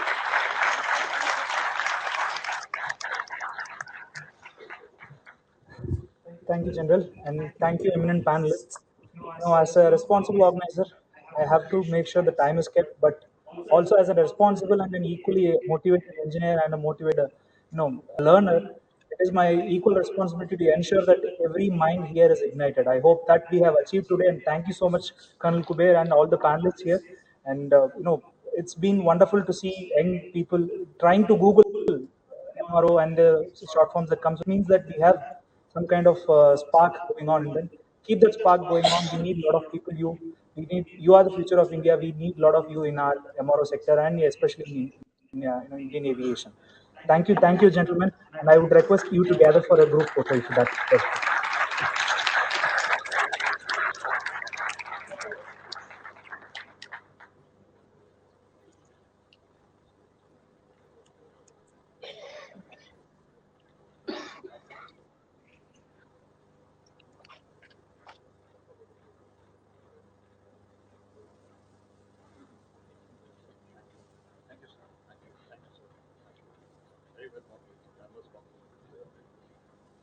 Thank you very much. Very well organized. Very well.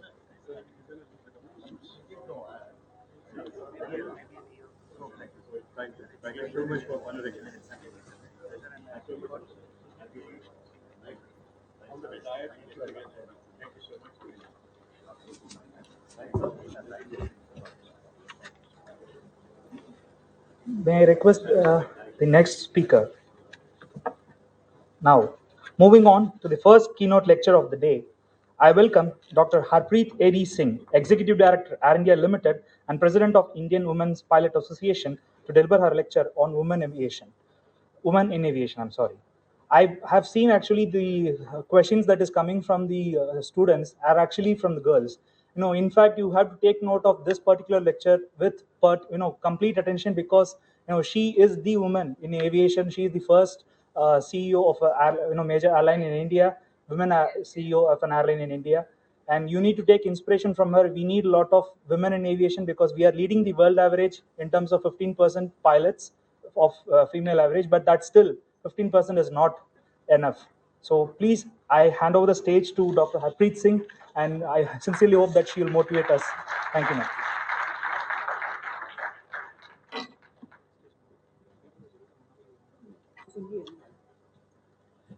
So good afternoon, everyone. I think it's good afternoon. Yes, it is good afternoon. And young boys, girls, organizers, Vaibhavji, all my fellow colleagues of Aeronautical Society of India who are part of this program, of Indian Women Pilots Association, International Women Professionals in Aviation. I can see some of them here.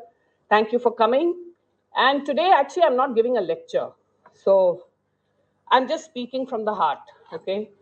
And I just wanted, as a continuity of what we've just heard, we have all these beautiful conferences, we have all these wonderful discussions, we are talking of convergence, we are talking of defense and civil.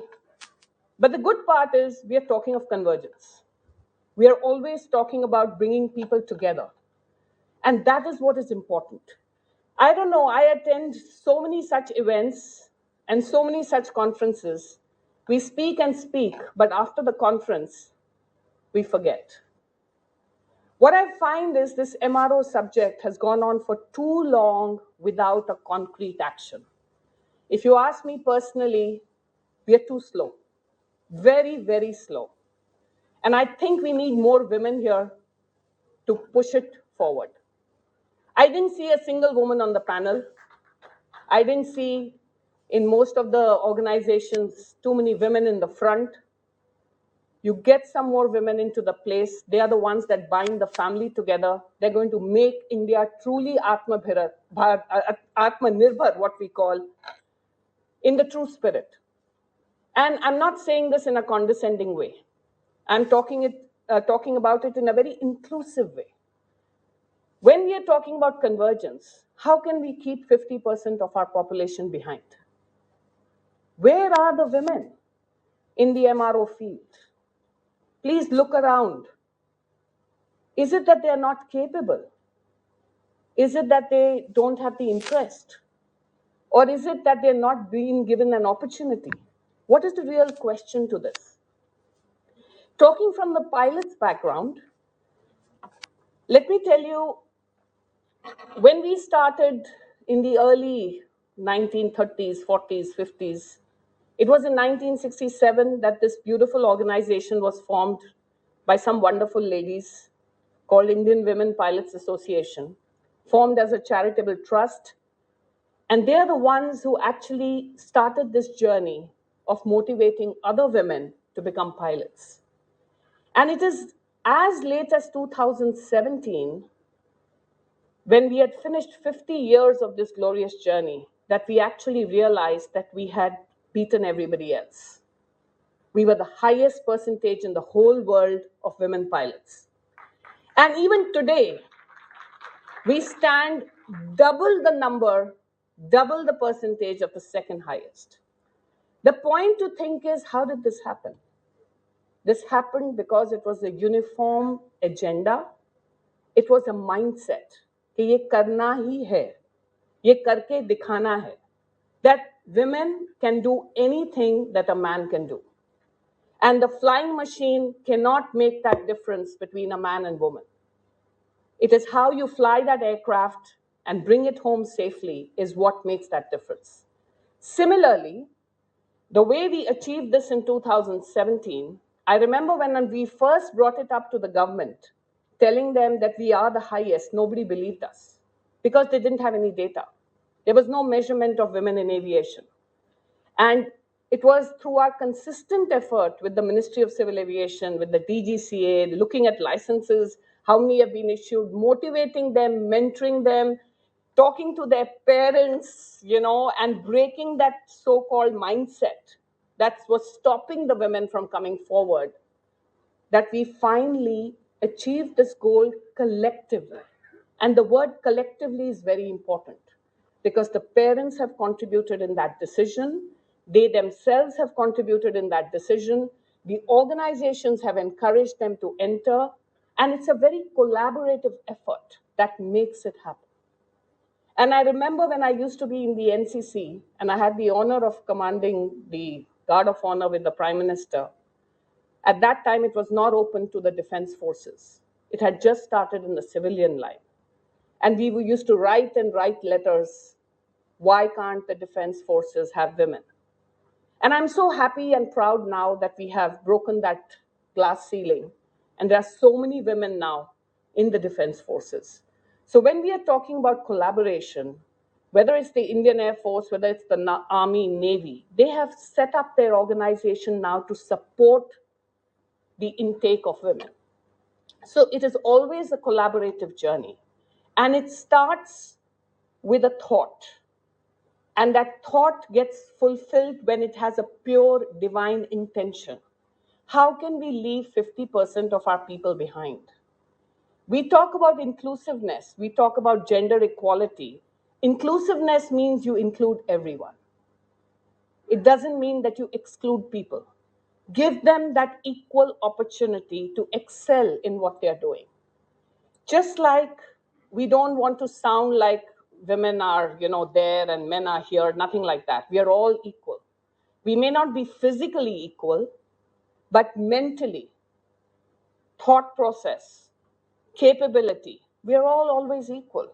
So why is it that in engineering, in MRO, we took this concerted effort with the IWPA for the pilots first, and we realized we did a good success story there.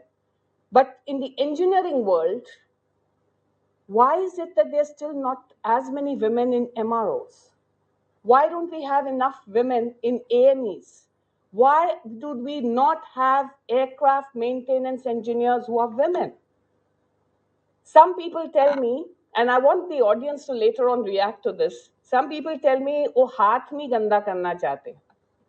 They don't have the physical strength to lift some particular aircraft part. Okay, this was the same story we used to hear for women pilots initially. उनके पास strength नहीं है aircraft takeoff role के लिए.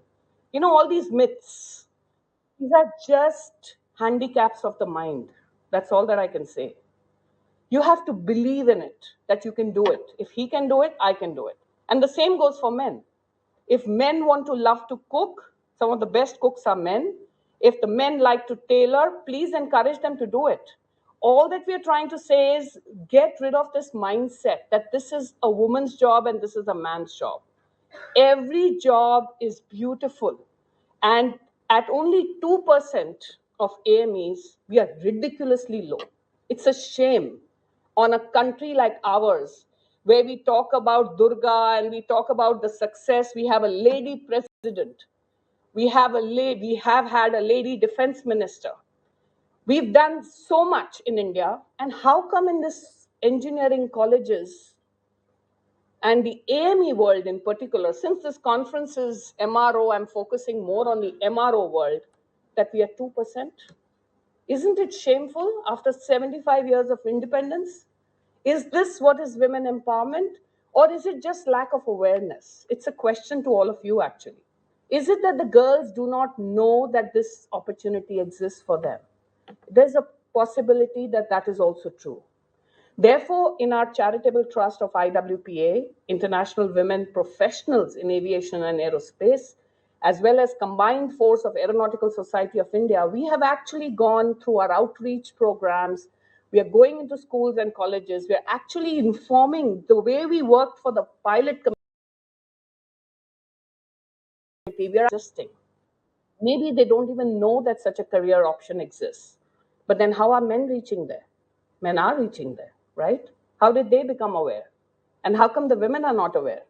So there's some gap somewhere. Or is it just a mindset? So actually, I don't want this to sound like a lecture. I'm just talking from the heart. I want you to ask the question, why do you think you would not want to be an engineer, especially to the women here? What would stop you from taking this wonderful job of having that pride in certifying that aircraft? That entire pilot's journey is depending on that signature that this aircraft is airworthy. And it's a very important job that an engineer does in making sure that that aircraft is safe for more than 300 people in the civilian world. And the military world may not be the numbers, but it's equally sensitive to safety, right?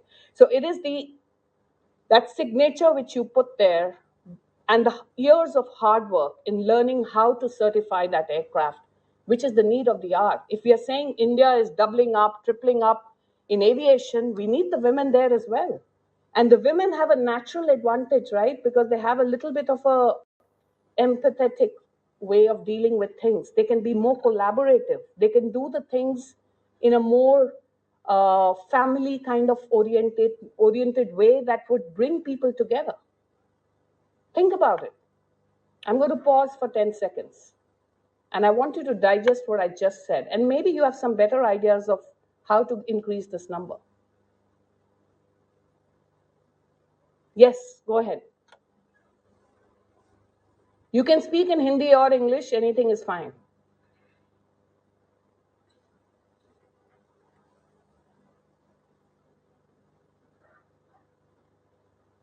So I'm glad to see that a boy has first risen up, which is wonderful when we talk about inclusivity.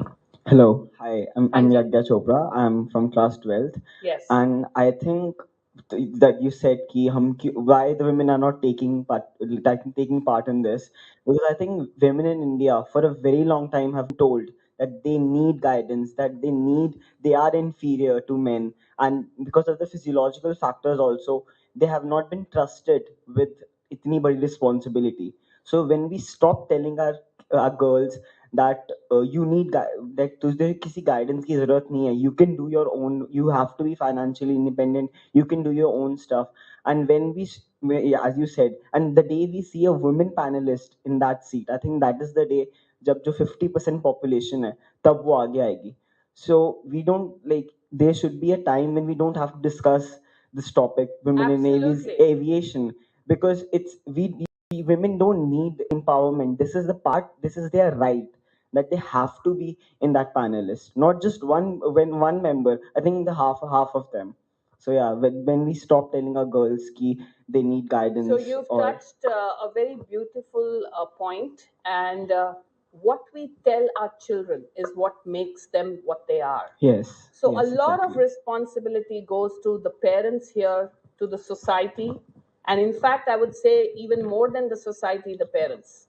I have been interacting with a lot of parents, and I know it's actually the parents who create that mindset, even more than the society, because they fear the society.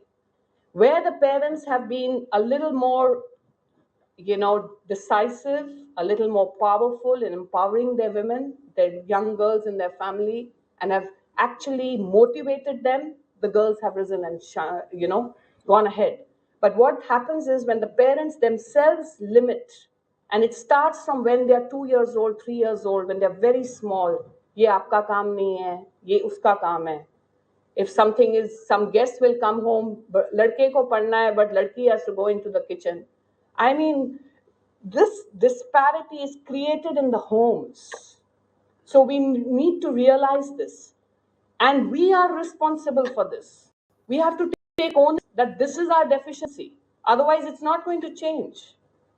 And I remember talking to so many parents, the ones who were not bringing their girl out, who was very desperate to be a pilot or really inclined, and how much of talking you have to do to these people to just make sure that they understand that it is a wonderful job, it's a beautiful job, she has the skill sets, why can't she do that? And even 15%, we may be highest in the world, but where is 15% from 50%? We are still far away, even in the pilot category, isn't it? And this myth again that अगर वो काम पे जाएगी तो घर को कौन देखेगा, I think we have gone way past these old stories. I can say I'm a proud mother of 2 grown-up children, and I've looked after my children very well and still had a full-fledged career, simply because I had a very good husband and a very good family. And what happens is when you believe that you can do it, it's the thought. Thought has to be very empowering. You will do it. You can have your family, you can have your children, and you can still do a good job. But having said that, there's a word of caution. to all the young girls, especially sitting here, don't use a feminine card to get around the real hard work. It's totally wrong and not at all acceptable. I also have been in a senior management position as the CEO of an airline. And I know that there are women who will come to you and they will play the woman's card, oh, main ye nahi karungi, main wo nahi karungi because I'm a woman. Then you shouldn't be here. Because when you took that job, you knew what is required. When you take a job, a professional leap, you know what is required. There cannot be a discrimination. If we are talking of inclusivity, it is inclusivity throughout, not only till the time you get that job, right? Then you can't demand extra things. That's not okay. And that is what makes the men lose faith in the women. I talk to a lot of my male colleagues because when you're at work, you're not man, woman. You're just an officer or you're just a person who's doing the duty, right? And they themselves say some of them really support women. Some of them really want women there. But they say, unko le lete hain, fir wo, they create so many problems for us. They write so many wrong things. They get us into trouble. So it's also the time for the women of today to think what they're doing. You're spoiling the case for the other women. So I believe it's the human being that comes first. Man, woman comes much later, right? So if you're talking of inclusivity, truth is above everything. If you're talking about inclusivity, you don't even think it's a man or woman. Then you just treat them the way they're supposed to be treated, as human beings. And that's the point which we want to get to. Yes, we have these women organizations because we haven't got there yet. We have to push, we have to help, we have to support till we get there. And I would love the day when we say, now I don't need such a name of women in aviation. You know, because we are going shoulder to shoulder. Can I come in? Yes. Yes, Vaibhav. Sorry to interrupt you in middle. Yes, Vaibhav. But I would like to comment upon what the student just said. And there's a little credit I would like to give you. Yes. If you remember a couple of months before we were in a conference, I would not name it, but there was a panel called Women in MRO. And there was a lady from Pradhan Air, I believe, who said that the very fact that this panel is the last panel of the day shows how much women are important in aviation. So that day I wrote to you a text that whatever next event I do, the first keynote lecture has to be women in MRO. Thank you, So I'm Vaibhav. glad. Thank you. And I'm glad you made it. You honored my word. Yes, that's a great thing that you have Thank done. you. And I hope that a lot of the women here will get inspired to, take up such great careers in aviation. It's not only in engineering, there's in safety, there's in quality, there's in, the digital world of aviation. The world is growing so fast. We need so many women in aviation. And people were talking about HAL in the past. I'll just share one small example. When I was the CEO of Alliance Air, I was told by the Ministry of Civil Aviation that, we have been trying to have an airline acquire for Atmanirbhar Bharat indigenously made aircraft, and nobody is taking it up. And it was a lady called me and a lady called Usha Padi who just took a decision in the Ministry of Civil Aviation that we will go to HAL. We signed the deal in the Aero India and we brought the Donia home just to start the spirit of having that Atmanirbharta. So it took two ladies to do that first, right? So for me, when I see all this, I just know this, that you just get more women there. I'm telling you, it's going to happen. Magic is going to happen. You just need more people that are inclusive in thought at all levels of management. And that is what is important. I'm open to questions. I know the time is short. If there are any one or two questions, and we have one small video actually to play, maybe in the break if time is short, otherwise now, whenever you feel. It's an inspiring video of a lot of women of both civil and defense who have put their hands together. And any question, anyone? Good afternoon, everyone. This is Sabyasachi from IMFA. Good afternoon, ma'am. Yeah. Very correctly brought out, equality and diversity has to go hands together. When it comes to the civil aviation industry, just a couple of points to be brought out. What should be the stepping stones? What I have seen in my short career of civil aviation, there few colleges have already started taking female candidates as AMEs. This is one step. The next what is there, people are more going for oriented like they're going for workshops where they get enlightened. And as you brought out about respected Usha Padi ma'am, who belongs to my state, I have the honor to interact with her. So the onus lies on all of us to trigger that, one. And subsequently, as equality and diversity goes hand in together, we'll have to lead by example, what we have learned. And same scenario will be very vital. Just like one aspect, which one more input I would like to share, in Orissa itself, Centurion Academy, which has started inculcating the culture of 50% female and male counterparts. So this is just to inform her. Thank you. Thank you, and that's great. And I know Vivek sitting here, we have been interacting, and he has also started some women initiative. This is just an encouragement by all the institutes to get more women into the system. Yes, Vivek. Yes, ma'am. Truly, I would like to highlight one point today because I came from Mumbai with Indigo flight. The pilots both were the women, and all crew were the women, and unfortunately, the AMEs were the women. So, a big round of applause for the ma'am's encouragement because I had seen the AMEs there on the corridor for their work, so they can come up. So that's why from Thakur Institute of Aviation Technology, we have started the drive to bring up them. So we have started some discounts kind of thing, not only to encourage them, but they should come up. So that aim is also the potential is very high now, and India is growing as the number of aircrafts are developed more. So AME sector is also growing. So that's where we want to have some female factors over there also. Thank you, ma'am, for encouraging. Thank you. And we have tied up with Aviakul. I must compliment Aviakul, Pushpendra, and Vaibhavji, Praveen. We had all these admissions, for the women. We, in collaboration, we have, if there are women candidates coming to be a pilot, for instance, just one example, for the ground course, it's 50% fee. This is our way of giving back to society to get more women in. Because I know that a lot of women also find a financial challenge with the families and how to get the money. So there are different ways that even the government, now let me also give a lot of credit to the government. It's not that they are not trying. There are a lot of state governments that are giving special scholarships to encourage women to come in. The even in IGRUA, the Indira Gandhi Rashtriya Udan Academy, you have a PM scholarship that comes in for women. And you see now with the NDA opening up to women for the defense forces, I mean, the Prime Minister's ideology is also pretty clear, with the president also being a woman. So actually, I'm glad that the mindset is now there. We just have to make it happen. And where the trouble is, like I told you, in the small families, they don't let their girl go out. And, these are those stereotypes that we have to break, because now the country as such is actually moving in that correct direction of getting the women. And one thing I'll tell you now from a management position, you obviously need skills, right? So at the skill level, if you can get a lot of women in at that very time, in the ground schools, in the colleges, etc., is the right moment to encourage them. You need IQ for that, which both men and women have.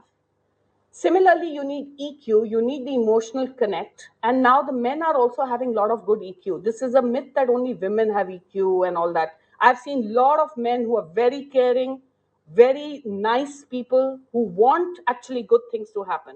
So with the EQ also, this gender barrier has to stop. Only women will do it. But yes, women tend to have naturally some attributes. So use them more effectively to get the whole organization set up together. And more importantly is my favorite one, which is PSQ, Pure Soul Quotient, where you go above all this. Everyone is a divine, pure soul. There's no man, woman. When you reach that point, this whole topic seems like, okay, I mean, why are we discussing this? I mean, everybody is the same. Everybody is a divine being. Everybody is there to do a great job. And when you start having that pure intention, you actually rise above this.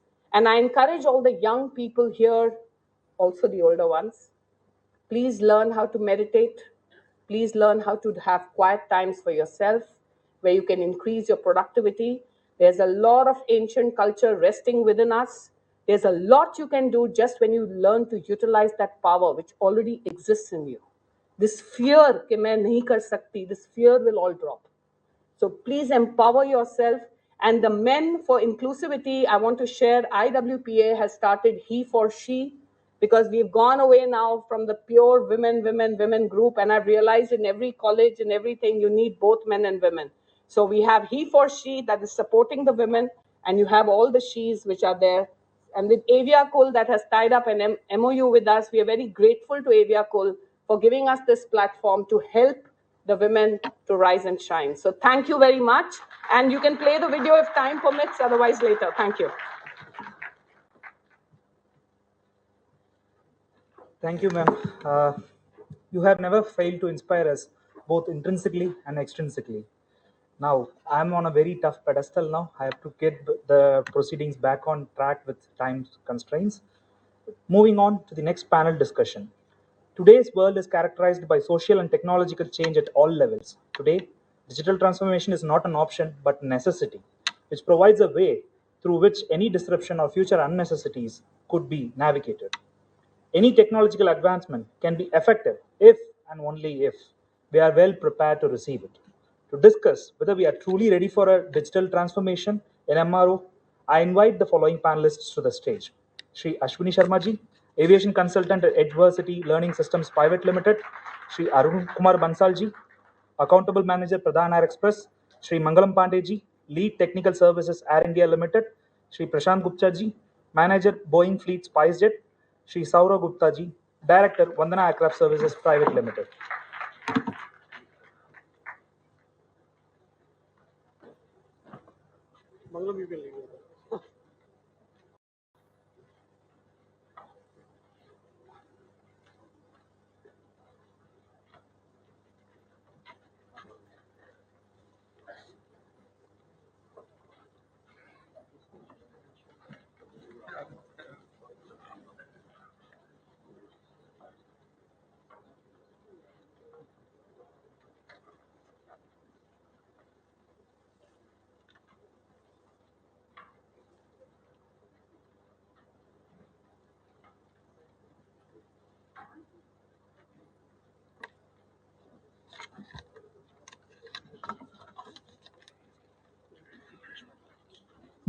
A very good afternoon to all present here, ladies and gentlemen.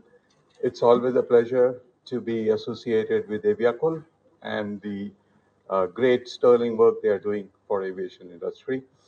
Uh, I will not waste time to introduce my panelists. I believe when their time comes, they can say a few words about themselves if they want to. I don't want to talk about myself. I am in aviation. This is my 47th year in aviation and counting. I don't intend, stopping anytime sooner. There are a lot of jobs done for me as from the Aeronautical Society of India platform under the in coordination and help of Harpreet. We are doing a lot in the Mumbai branch of Aeronautical Society. We are running an outreach program for the colleges. Vivek is my partner in crime there. We go to the colleges in Mumbai and we tell the students about aviation. Now, gentlemen, ladies and gentlemen, if we are talking about aviation driving the economy and the 20% GDP coming in from aviation, we need to tell the people about aviation. And that is where there is a disconnect I have found. A lot of people still associate aviation in, I'm talking about school kids and college kids with a pilot, a hostess, and a mechanic. And that's the extent of aviation that they think aviation is. Now we need to, break that mindset. We need to involve 20% of the population in aviation because aviation is the driving force for our economy. And a panelist earlier mentioned that we are the third largest aviation market in the world. Aviation sector is the fastest growing sector among Indian industry, and we need to tell this to the people. So the topic of the day is digital MRO. Well, when you talk of digital MRO, a simplistic definition would be that you get software to to run your operation smoothly. And at the end of the day, for an MRO, the buzzword or the most important word is PAT, and that's turnaround time. So reduce the turnaround time. So how does we bring in digitalization into the MRO to achieve that end? That is to reduce our turnaround time. I would like also to throw in some figures here because they get people's mind going. They alert the people's mind. As of 2020, the digital MRO is $600 million. And I believe by 2030, in 10 years, it's going to grow to $1,800 million. So 3 times it's going to become. These figures, they do help in getting people's attention. Basically, what digital MRO involves is a few things. I mean, I'm going to rattle off a few terms. Predictive maintenance. Of course, everybody in MRO industry knows what predictive maintenance is. That you preempt a failure, fix the snag or the problem before it happens, and avoid an AOG, which is very expensive for the airline concern. Utilization of AR, VR, 3D printing, that's another new kid on the block. Blockchain technology, yes, blockchain technology is going to come in aviation in a big way. Uh, Everything in data science is going to get linked with aviation intrinsically. We can't, probably in 10 years, 15 years from now, we can't separate data science from aviation. It's going to be that inclusive. Artificial intelligence, of course, we are already working on that. When we do predictive maintenance, a chunk of it is artificial intelligence, machine learning, artificial intelligence, robotics. Yeah, we are somewhere there, not in Indian MROs, but outside, yes. Drone technology. There are MROs which are carrying out certain parts of the aircraft inspection, the inaccessible parts, ground inspection, the tail inspection with drones. Big data analytics. You can't run away from big data in any field or any sphere, least alone in MROs. Digital twin, and last but not the least, IoT, Internet of Things. So all these are going into, in some way, shape, or form, into digital MRO. And I've got an excellent panel which comprises of people from airlines and MROs both. So they straddle the entire spectrum of MROs, and they would be able to help me in assessing the mood question, which is, Puchta hai Bharat, as everybody knows these days, these kind of key, where are we ready? Where are we, as far as digital MRO is concerned?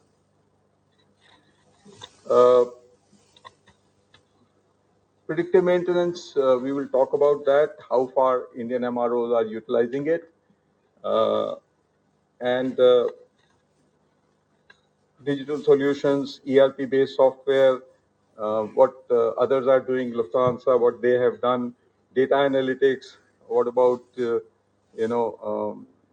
the transfer of data from aircraft platform itself to ground, and letting people know what's getting wrong inside the aircraft. So it's part of the predictive maintenance itself, use of SATCOMs, cars, etc. All these kind of. And last but not the least, we would spend some time on the constraints that we have. When we talk of are we ready, then we should think of what are the constraints that are. Are there any budgetary implications? Yes or no? Yes, there are, because data is not cheap. Data analysis is not cheap. Robotics, Internet of Things, these are not cheap solutions. IoT sensors, some companies in the West, they are utilizing IoT sensors, for monitoring everything, sales activity, footfalls, etc. That's all being done with IoT sensors, and if we can utilize it gainfully into MRO domain, yes, but it's not cheap. Integration.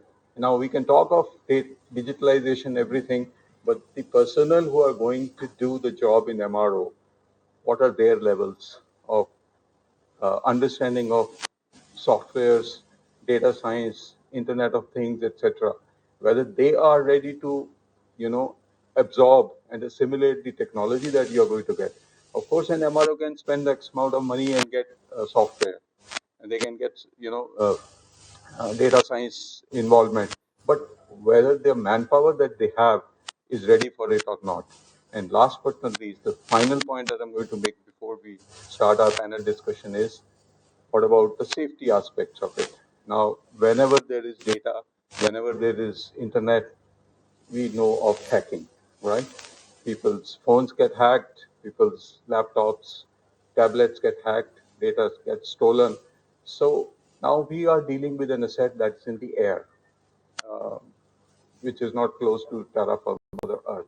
So what are the safety implications of putting too much of trust in data?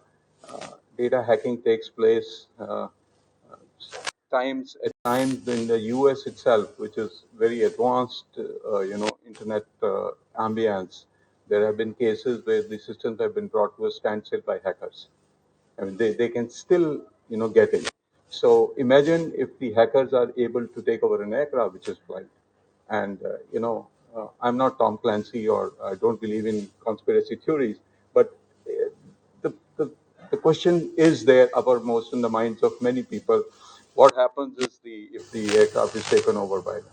There are theories saying that MH370, still an unexplained thing in aviation, whether that aircraft was taken over by hostile forces that, flown against the will of the cockpit crew, and so that thing. So with this opening remarks, I would like now to start the ball rolling with the panel here.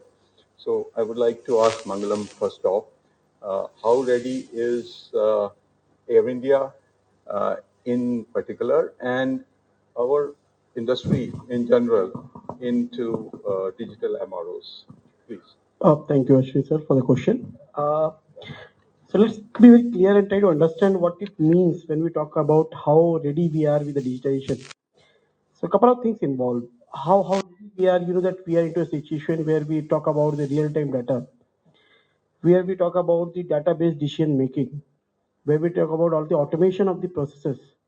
And if you try to understand the entire system from the aerospace manufacturing to the aviation maintenance, still there are areas in the manufacturing of the aircraft, you'll be surprised to know, where we have gone to an extent of in automobile sector, 100% of the structure manufacturing is robotic today. But still in the aerostructure manufacturing, we are at 80 to 85% manual efforts goes, other than the other few lines where we have introduced RPA, robotic process automation over there. So that becomes a real challenge in this case where we have a lot of manual activities. Moving to that, when we talk about the flying operation, so having a real-time data to become more proactive in terms of your decision making, having a real insight in terms of the performance of your fleet, in terms of the reliability performance of your individual fleet. Just to give you an awareness that yes, a lot of progress has been done, a lot of evolution has been done in this sector. Today we are at a position that a lot of the OEM engine manufacturer, if you talk about that, which becomes the most risky item of the aircraft product. Today we are in a position that yes, we get a real-time data in case of any emergencies are there, any escalations are there, anything which goes beyond the threshold, we get the real-time data into that. And from the cockpit in a flying condition, we are getting the information to the MCC, the maintenance control, to immediately respond to it and be ready before the aircraft land to it. Things has evolved with time. Today we are much matured with that. While I say that, there is other part of it which you see that there is a risk involved equally with that.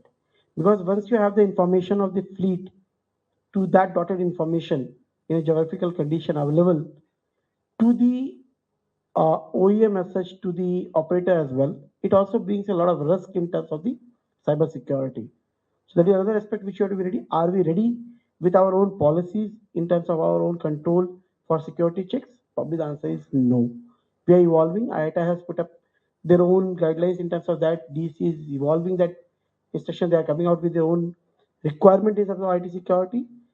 Added advantage which we have to work out where we need to focus on these areas includes the performance of the aircraft fleet. Now we are very closely working with the OEMs, the Airbus, the Boeing, and other manufacturer. They are coming out with a lot of new technologies where they are trying to provide the performance, fleet performance of the individual aircraft. If I talk in specific about the A320, you are able to get an insight in terms of the operation across your Southeast Asia, in terms of the world performance on the side.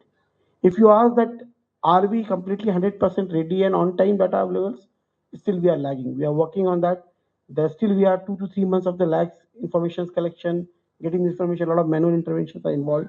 So there are a lot of opportunities to evolve into that, but there is a better alignment into that. So when we talk about aviation, it's no more only aeronautical and aviation engineering.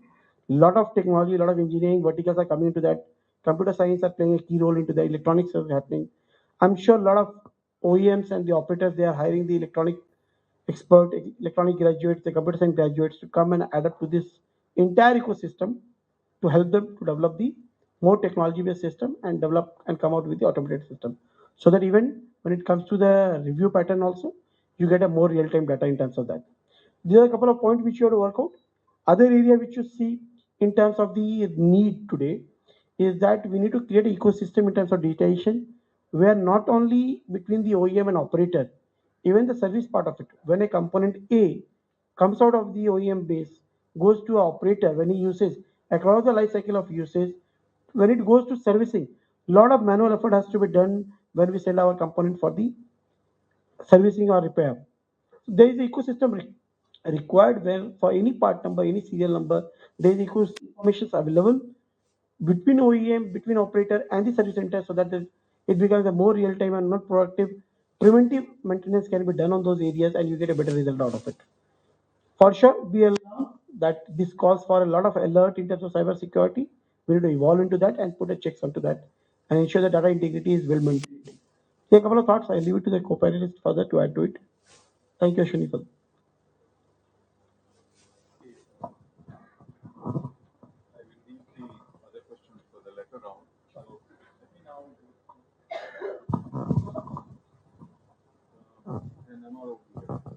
So, sir, what are your thoughts on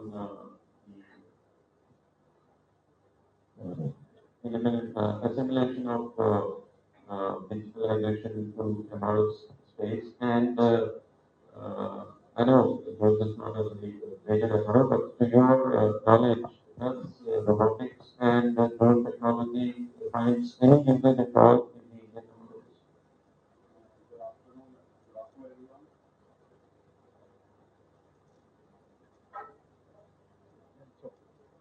Good afternoon, everyone.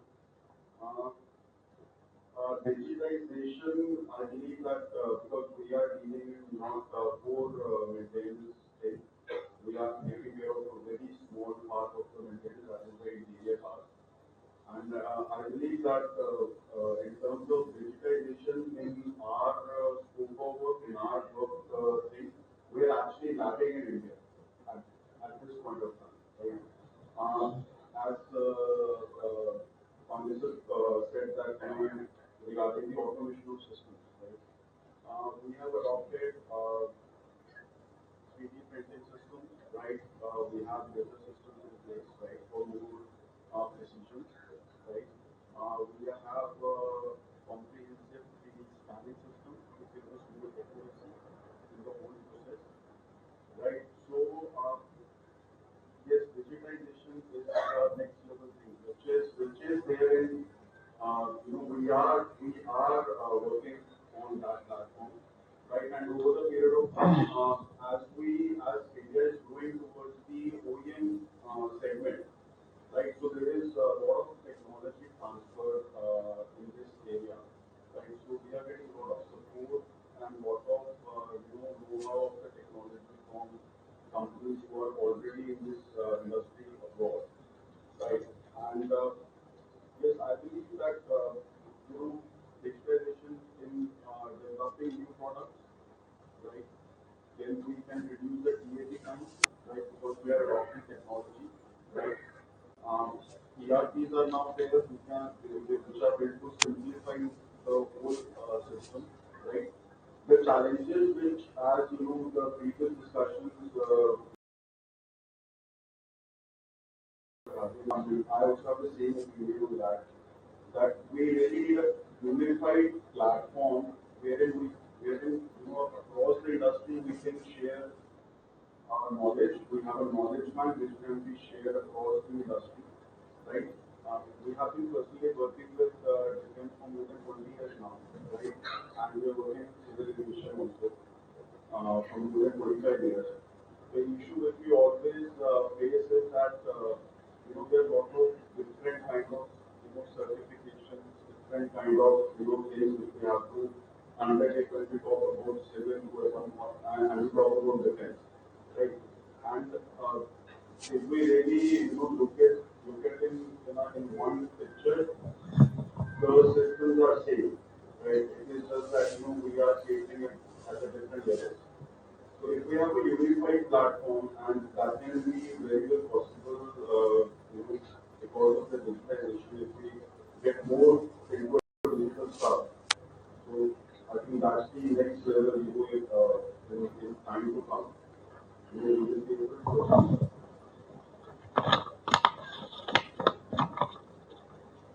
Okay, thank you for those insights. Coming to your question, you are the science set, right? I would like you to give us a bird's eye view of how far SpiceJet has come in the airline in digitalization of aircraft maintenance. Everyone, like digital transformation, it is basically use of computer-based technology in aviation. Am I audible? So, see, digitalization starts from the aircraft manufacturer only. Now, the most advanced airplanes what we have right now, like SpiceJet is operating 177 Max and Bombardier Q400 and 177 NGs. They are already digitalized in terms of manufacture. The whole aircraft is digital. The computer-based technology is being utilized in the operation of the aircraft. The engine controls, ECs and all, they all are digital. Now, if we talk about maintenance, now maintenance is like the MROs. MROs, when the aircraft goes for maintenance, the most important thing is the TAT, the time which takes for the maintenance. If you talk about SpiceJet, the digitalization has been done in terms of the maintenance records. We have got AMRO system. The AMRO system is a system in which you can enter the data, you can you ordering of the parts, the store management, the all the engineers in SpiceJet, they have been given iPads. Through iPads, they have got access to all the maintenance data. When they go on the airplane, they don't need to carry any paper now. They just take the iPad. The iPads are linked with the server, and on the iPad they can have a look at the maintenance procedure. They perform maintenance. They even complete the maintenance task on the iPad only, and that is entered into the server. This is what SpiceJet is doing in terms of digitalization. All the store management is going to be done on this digitalization. If some component is required, a spare is required, someone is on the ramp, he just puts it fixedly on the iPad or their mobile systems. Even we have got access to on their mobiles. They give the requisition and they get the component, and the inventory gets managed automatically by this. This is what SpiceJet is doing in terms of digitalization. Okay, one more question. SpiceJet deploys any robotics or biotechnology so far in aircraft inspection? We are using the boroscope equipment. Now the latest boroscope equipments are digitalized. We have an option. Those boroscope equipments can be connected through wireless LAN, and that can be viewed by a person who is sitting miles and miles away and give immediate response when the equipment the situation is in. Okay. Okay, coming to Arun, who is running the latest cargo airline. Now, when you embark on this project, how much percent can you envisage that you will incorporate digitalization at the design stage itself? You know, when you are starting, whether you will have a completely digitized, paperless maintenance, and what other aspects of digitalization we thought you would incorporate right at the beginning before you even launched it? Good afternoon to everybody. We are operating the world first 320 converted passenger to freight aircraft 320. Though it's a very new airlines, and as Mr. Sharma has said that how much process will be launching in this new airlines, though it's a new startup. We are in the process of digitalizing all the process like all other airlines are doing. Like we have taken the software-based system for the complete engineering operation system also. The other areas also, my maintenance organization, they are also into the digital process of airworks. This is what we are doing for the Pradhan Air. But apart from that, I would like to add some others things in the MRO, that how ready we are for the digital MRO. Now, 20 years back or 30 years back, on a Airbus, we used to have a long time of 1 hour. Now it has come down to 25 or 30 minutes. How this has happened? This is a process of digitalization to some extent, where the process has been defined, it systems has been taken, airlines has invested money in the digitalization process, software based. Now the aircraft, the basic concept of the aircraft is to fly, not to have it on the ground. Now, in after 24 hours, if we don't fly 15 to 16 hours in this competitive world, we can't make money. We can't have a successful airlines as far as the passenger airlines is concerned. Now, to have this type of flying for 15 to 16 hours, we have to put the process in order, put money, buy the innovation systems, and to have the turnaround time in the MRO, where a C check a decade ago used to take 30 days, 25 days. Now a C check takes 5 to 6 days, a task based. Having that digital process in the system, predictive maintenance, analysis of data, and availability of components through the ERP system, these are the process which has been complied by all the airlines. Now, the further what we have to do is, the one part is the training, where there is for the AME schools, when the people go for their licenses, there is a requirement of OJT in the training. Now the digitalization of the training, maybe in future terms, remove the system of OJT also. You can have the OJT training or with all the visual effects and all. You can, before going to the aircraft, you can see the how components is removed, and with their robotic system, there is a market where you can have the removal of wheels, removal of component on the visuals only with the robotic system. You can have a feel before going on the actual aircraft also. This is where area that training institution need to invest in the money in this. This is one process. And another system is that, as Mr. Ashwini Sharma had given in his opening remark, how are AME schools or the people who are coming to the AME side, how they are ready in the this digital process? Because 10 years back, when Air India invested in the digital process of digitalization process, even world-class AMEs could not adopt the system for 4 or 5 years. Now, I will request all the AME schools, those who are into the systems of the AME, they should introduce all this software-based system so that people who are going out of the schools and joining the airlines, they must work on this and learn all this system, because now another area which will have the artificial intelligence will be coming. Drones will be deployed in the hangars for carrying out the structural inspection in the remote areas with the tolls, vertical fins, and all everything. Drone based and the data analysis will be one area where lot of things are going on. Basically, we don't want to ground the aircraft until we, as Mr. Ashwin Sharma has said, the predictive maintenance. If we have the predictive maintenance there, we can avoid the grounding, data analysis. This is what we have to do. And to getting the real-time data, like through a cars and all, we are getting all the real-time data. Even when the aircraft is flying from Delhi to US, if there is a problem in the aircraft, we are doing the aircraft health monitoring through the cars.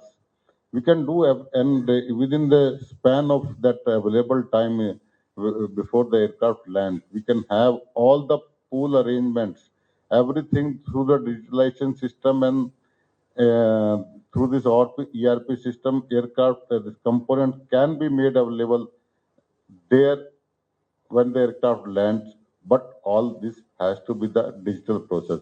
Even in the digital process, this component, this when we go for the buying of the component, the software available, where you don't have to do the RFQ. The platforms are available where can we have the direct access to their inventory control with a tag price and no negotiation in that. You can directly order that. That eliminates the process of at least a week or 10 days that RFQ and all everything. That's all we can eliminate. This is all what I want to say. Thank you, Arun. And ladies and gentlemen, we are at the halfway mark of our panel discussion, and I'm so proud of my panelists that we have done one round and exactly in half the time. Now, I want to all see the panel discussion, and I want to address the audience here, especially the youngsters here. I was talking about, are we digitally ready? Now, on my LinkedIn platform, I get a lot of messages from people like you who are also from the AMA school that they are not getting a job. And, what can they do about it? So, my advice always is to, do one of the three cardinal things. One, the language. Two, the basics of aerodynamics, even if you are not in the maintenance or operations. And three, very importantly, learn something about data science. Intelligence, machine learning, IoT, whatever. Something, blockchain technology, something. Now, I want to ask you guys, anybody can answer, probably besides your AME folks, what you have, acquired, how you are doing it, these mandated things. On your own, how many of you have ventured into learning something about data science? Please, let me know if somebody has sort of your thoughts.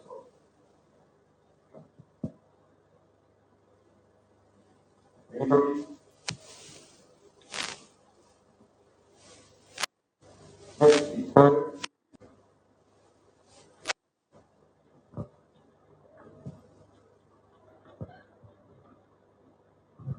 Good afternoon, sir. Basically, not data science, just like I'm just learning how to starting new website for any company, jo startup.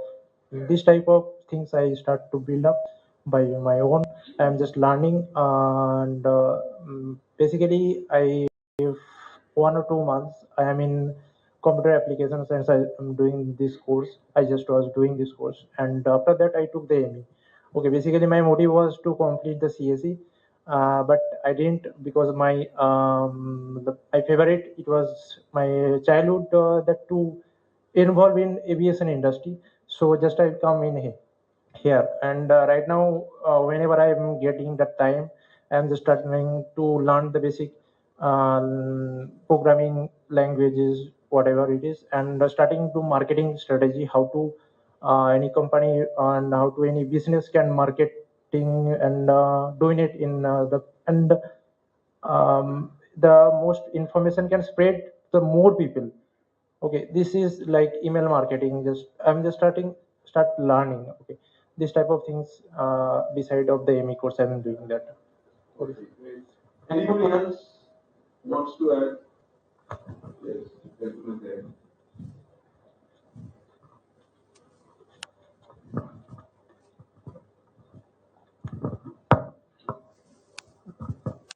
Hello. Good afternoon to all the panelists, my respected panelists, and my dear friends, all who are sitting here. Sir, I have actually I am from NIT Delhi, and I am pursuing my MTech from the branch of Power Electronics. And beside this, previous year I've done. I have an interest in data science, which you have mentioned. Anybody have the background of data science, where I have learned about the machine learning and some parts of artificial intelligence. So basically, from the morning, I am seeing and viewing and listening all the things that we are talking about the maintenance, repair, and overall. Basically, the requirement of aircraft maintenance is that it's getting deteriorated according to the use of that. So, as a data science, by using the machine learning, we can just economize the requirement of maintenance after the degradation of that parts of the machine. We will collect the data of various parts of the aircrafts, like its temperature, pressure, which is where while flying it is going through. We will collect the data and just train the data according to that, and we will collect the target where on that data where it is getting deteriorated, and we will just train according to our collected data, and then test the data, so that we can reduce the requirement of maintenance and repair of that aircraft, and whichever things like helicopters like that, whichever thing we are going to repair or maintenance like that, so that we can economize the solution. There is the use of machine learning, so that before doing the maintenance, we can get the critical situation which is going to be faced. Either it will going to be deteriorated, it is not going to work. Before that, we just recover that by the use of machine learning and AI.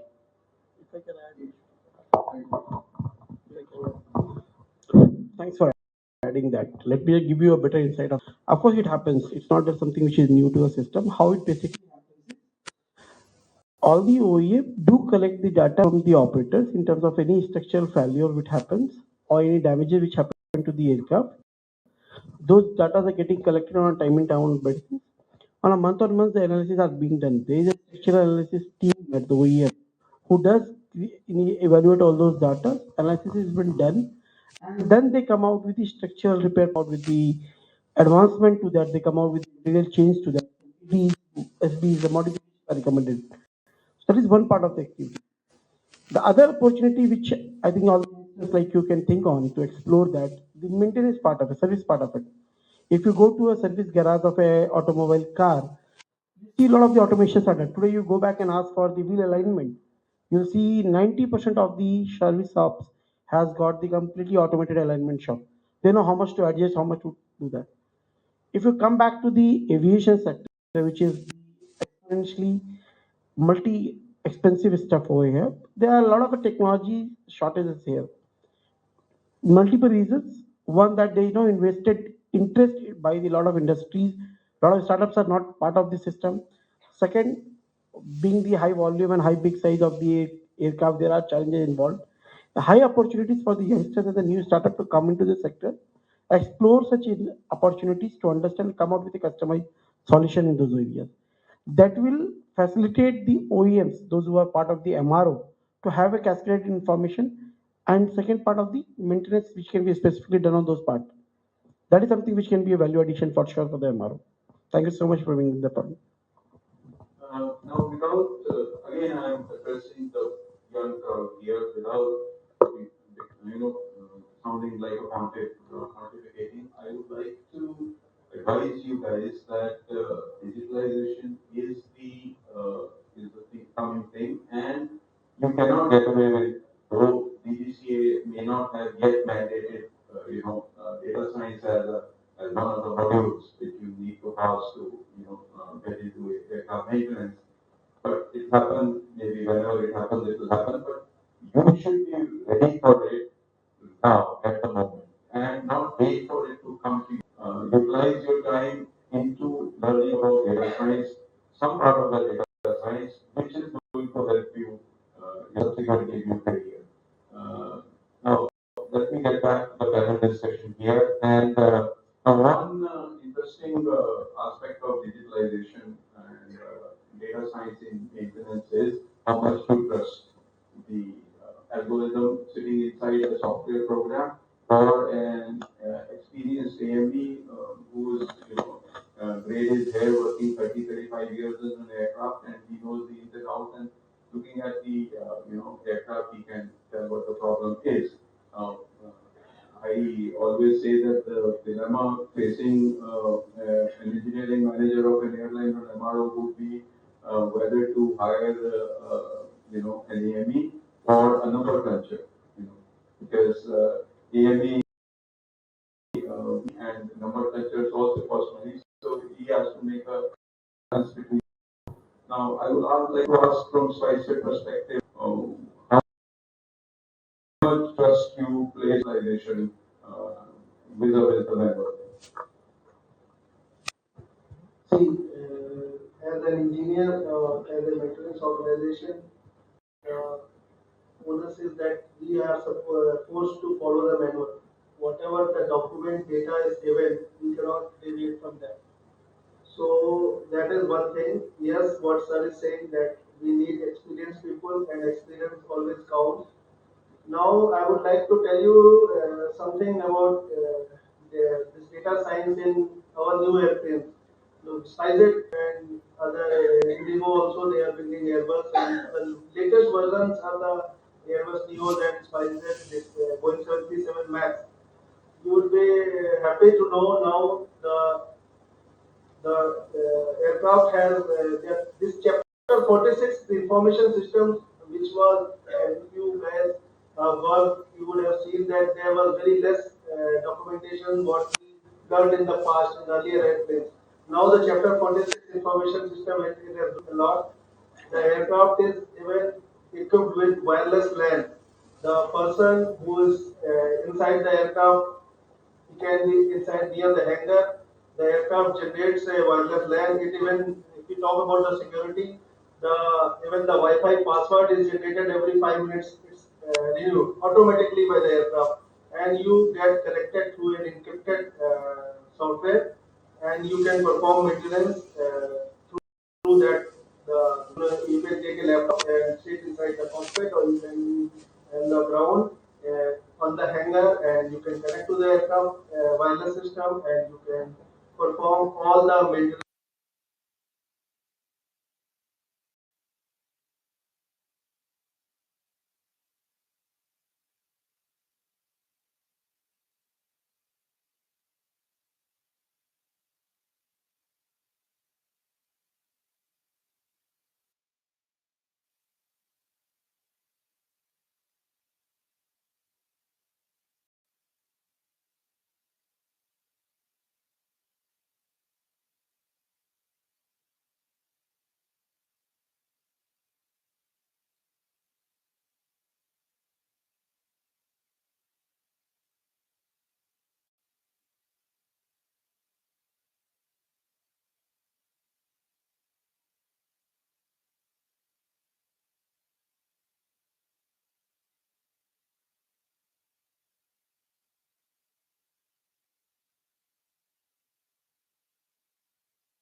This is the mindset in not in Indian regulatory, even foreign regulatory authorities have this issue.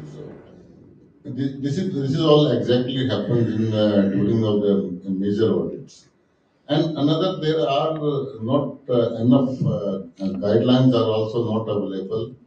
Even like when we go for this digitalization of our records and all everything, even some of the airlines, they have done the digital tech logs and all everything.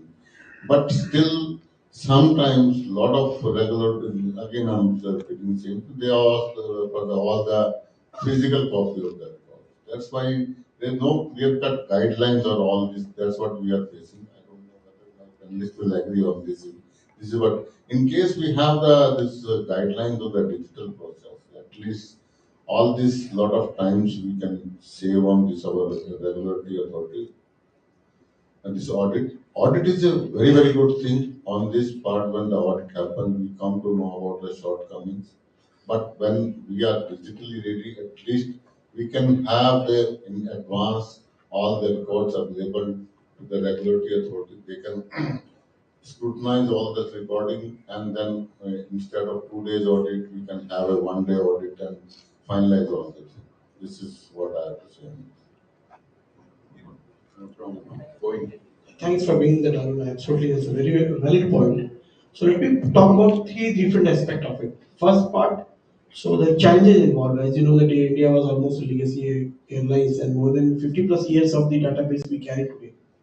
The challenge today, since Tata took over, is the digitization of entire database. To your surprise, we are starting to find out a warehouse where we can stock all the documents. One. Second, where we come out with a provision where we can digitalize all the. You know that we are into a sector where the details, the documents has to be retained till the life of the aircraft. Most of the critical documents which has to be retained. So that goes up to 15 to 20 years or short. So retaining all the copies of that, and then as you rightly mentioned about the being it readily available for any audit, that becomes another challenge which you have to ensure that the hard copy of the documents are again available.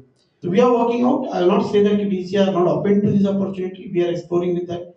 Tata Airlines has also proposed out to come out with a e-log concept where we are completely trying to discard the manual entry logbooks which we are taking, putting the stamp and all the copies.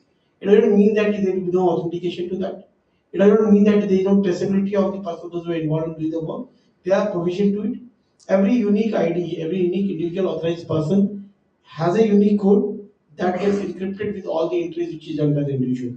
Second benefit which you get out of is all your database is currently available into a system. People mentioned about AMOS being there, Ramco is there are multiple provisions which are available. That completely aids your system. And when you talk about a database decision making, data analysis, that systems are available.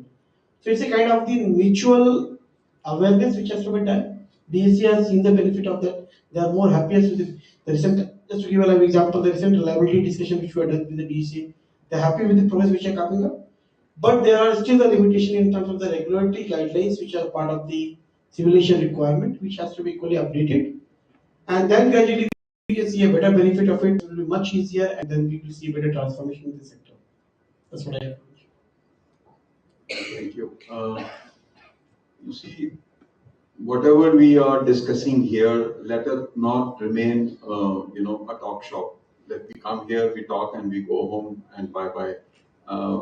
I would like to exhort all the stakeholders here that take the things that we are discussing on board and try and implement things which can be implemented.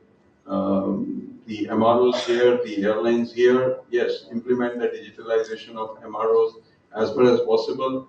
Now, talking of DGCA regulatory authorities, in an ideal situation, the technology exists that we can beam the actual work being done to all the stakeholders. The moment the engineer is working on the aircraft and he's clearing a defect, that can be made known to all stakeholders. The technology exists, including DGCA. So, which will take away the need for doing any audits because DGCA can real-time monitor what's happening on an aircraft being flown by Air India in particular station and the work being done there. but we aren't there yet. I mean, it will take maybe a couple of decades for us to get to that level. But yes, I would say that the technology exists for that. Now, all the stakeholders have to be brought on the same page to utilize such a facility. We have seen, lot of integration and lot of coordination happening between OEMs and airlines and MROs.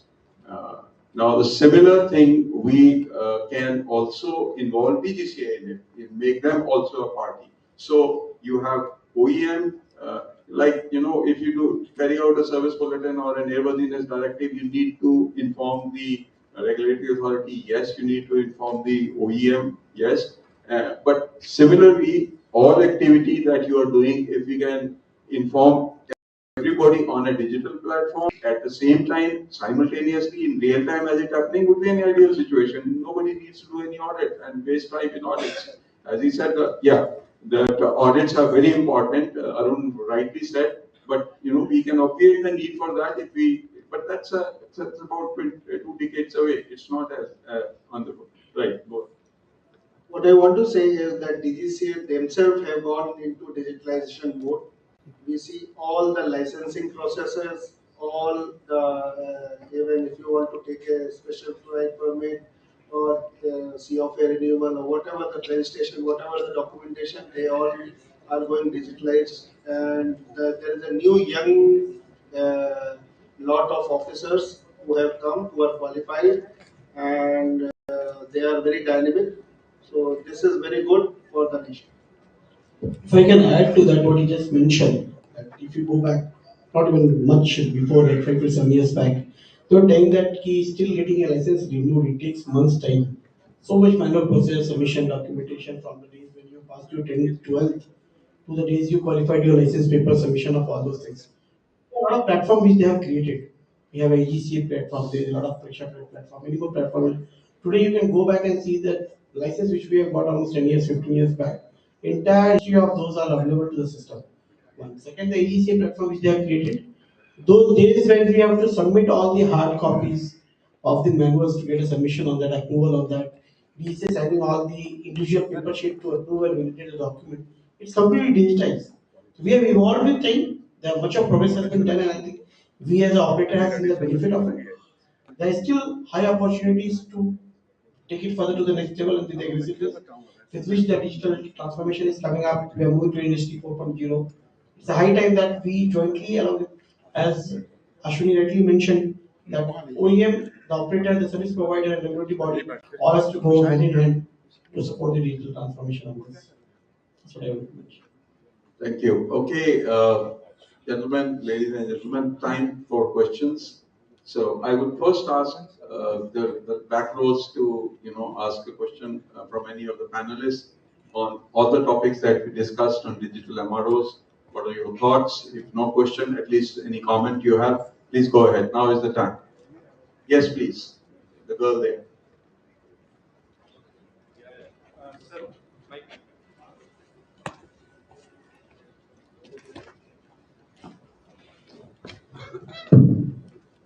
Hi everyone, good afternoon. So maybe not a question, but just my thoughts on this. I stand on the other side. I am working with Accenture in the data and analytics space. I'm a data consultant. And it's a very relevant discussion that we're talking about digital MRO. We spoke about self-service that would remove the need for all the time lag that we have. So all that technology is already present. Companies like us are working with the aviation space, where we have data science models, pre-trained models, which can detect, help with S&C supply chain planning, which can help with parts planning, also with the documentation space. So I think there's a lot of technology that is present, like was rightly said by the panels. Also with the students, sir, you very correctly pointed out they need to be aware about data science. And then sometimes to connect the dots, the technology partners, we are actually publishing point of views from the industry that are readily available on the internet. So you can combine, kind of join the dots between your data science knowledge and what you want to understand, let's say the MRO and aviation space, utilizing all that content that you already have, and that is like a call to action for students in that way. Thank you. Thank you for your thoughts. Very well spoken. Yes, any questions from the younger lot here? Good afternoon, sir. This is Ishant Dubey from Antriksh India. And I would like to just add the point that as you mentioned that we have to learn the data science as the whole point. So I do agree with this. And why we have to learn the data science? So the thing is, if you look at the live example, like we book the tickets, right? Most of us came from different part of the India, so we book the tickets, even train tickets. So online tickets. So who booked that? Who is working for that behind? And as we talk about in future, like the employment we all talk about. So all the things is going to be machine based. Robots are going to replace. So we don't require in future, I think, humans. So keeping that thought into mind, I think we should plan that. Very well said. Okay, any other questions or any other point of view? Yes, please, go ahead. Good afternoon, everyone. I'm Manikandan from Bharat University. My question may be a little bitter, actually, for because people from airlines are here.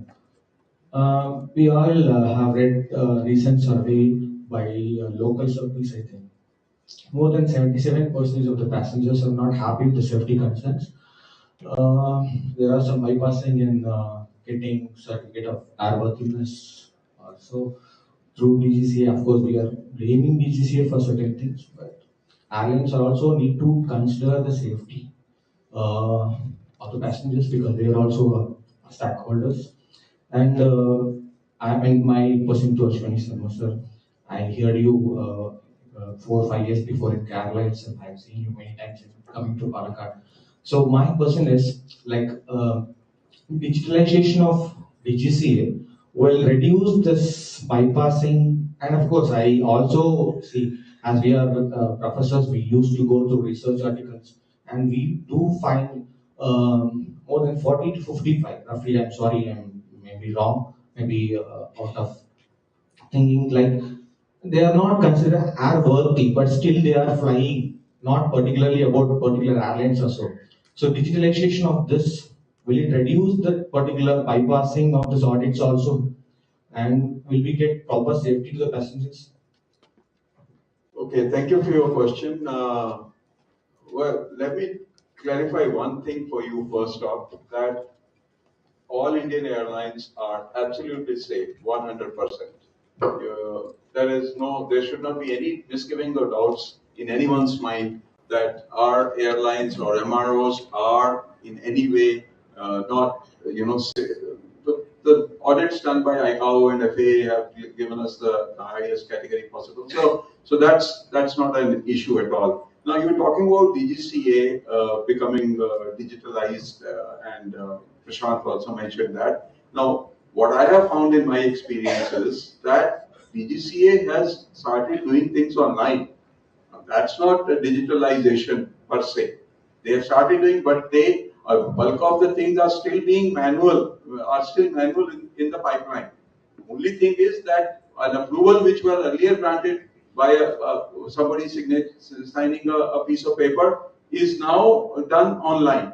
And I believe there also maybe a paper first moves on many tables, 10, 15 guys, give their comments, sign it, and then it goes to one fellow who maintains the computer system in DGCA, and he opens up a particular candidate's EGCA portal or EGCA record, and he uploads or adds or deletes whatever needs to be done, approves or disapproves. So at DGCA level, it a long way to go before we can call it a digital regulatory agency in the real sense of the word. They are moving there, but presently what they are doing is they are doing their things online, but bulk of the work is still manual. That's what my thought is. I would like to somebody. Yeah, sure. I'm not very sure about the data source which you mentioned. 40 to 45% is unairworthy. It's crazy. Way too serious, Vijay. That's not a number how it works. And it's not only which DSC have a control over that, as in any operator. It's the prime key KPI which any airlines is working with. It's a serious business. Lives are involved. There's a huge asset use funding is done to it. That's the key KPI. That's a non-negotiable item for sure. Second thing, while we're talking about a lot of things getting digitized, automate, the idea is only to reduce the I would rightly mention about the audit time between 4 to 5 days can reduce down to 1 day or 2 days. That add to the operational efficiency. You become more efficient. The DCA liaising time goes down. You become more efficient. You get back to the work. You work out on that. DCA adds more value to the other part of the improvement things. That is the objective here. The idea is not to surpass some of the activities which are happening already. These are mandates. You don't negotiate to that part of it first. Second part, there are a lot of checks and bugs which are put into the system. Aircraft equipment as such is so equipped, it does not allow you to skip something out of it.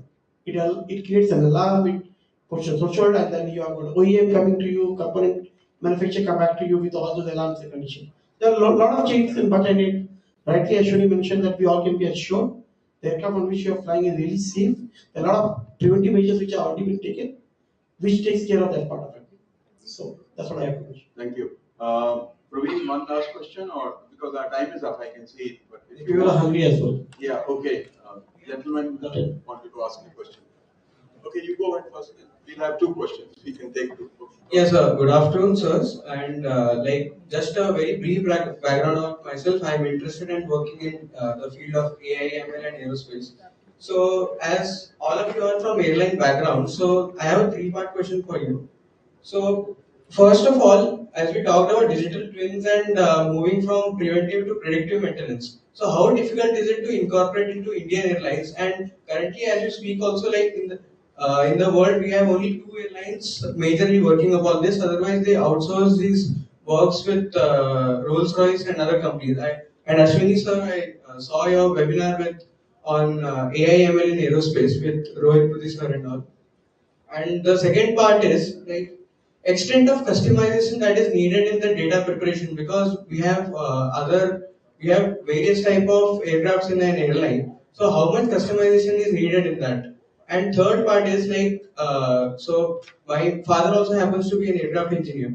So how much the trust and trust creation is needed in the engineers and how much can they rely upon that? Because an engineer with an experience of 30 years on an aircraft with its components too, how can he or she trust on the data that is being collected and predictive maintenance that we are planning to use? Thanks.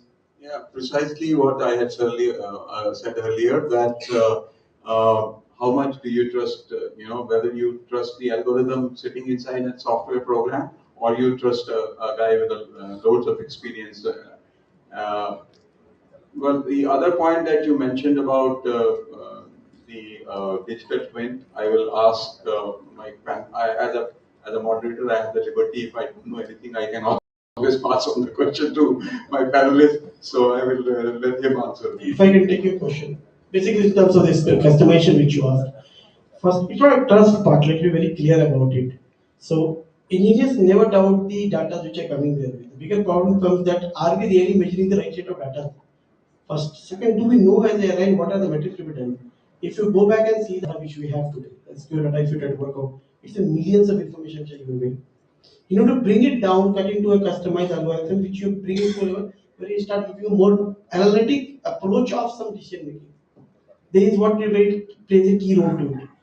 Engineers, we respect the entire industry has been operating with the gut feeling and the knowledge base which the engineers individuals were carrying. The entire objective is to facilitate them with the more data and add them with the analytic report which further enable their logic.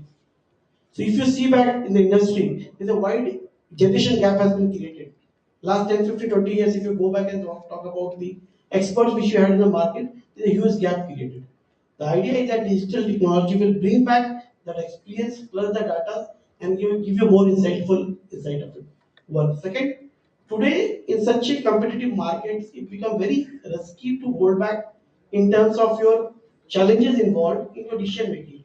You can't ground your aircraft for a week, 10 days to come out with a decision and you say that you take 10 people's opinions and you decided to do this way. It doesn't work. Go for the plan B. It does not work that way. You need to have more realistic analysis which gives you insight to something and you immediately react to it. So this is something which you have to work out. It has to go hand in hand. Experience versus the data, which give you more insight. One. Second, we have to engage the lot of new technologies to give you a better insight what you want to work out. Today, to your surprise, for last 6 months, we have been struggling to find out what is that we want to review. What should be our key KPI as an organization. And then you have to work out an operator level and then cascade that into a product level. And then the technology plays a role over there. So that's what we need to clearly understand. This industry where wide lagging, it's already technology advanced, but wide lagging in terms of the database analysis front which has to get improved on this. Yes, sir. And Air India as an airline, is it working on the field of predictive maintenance or planning to work on it? You think it's not an option with Air India?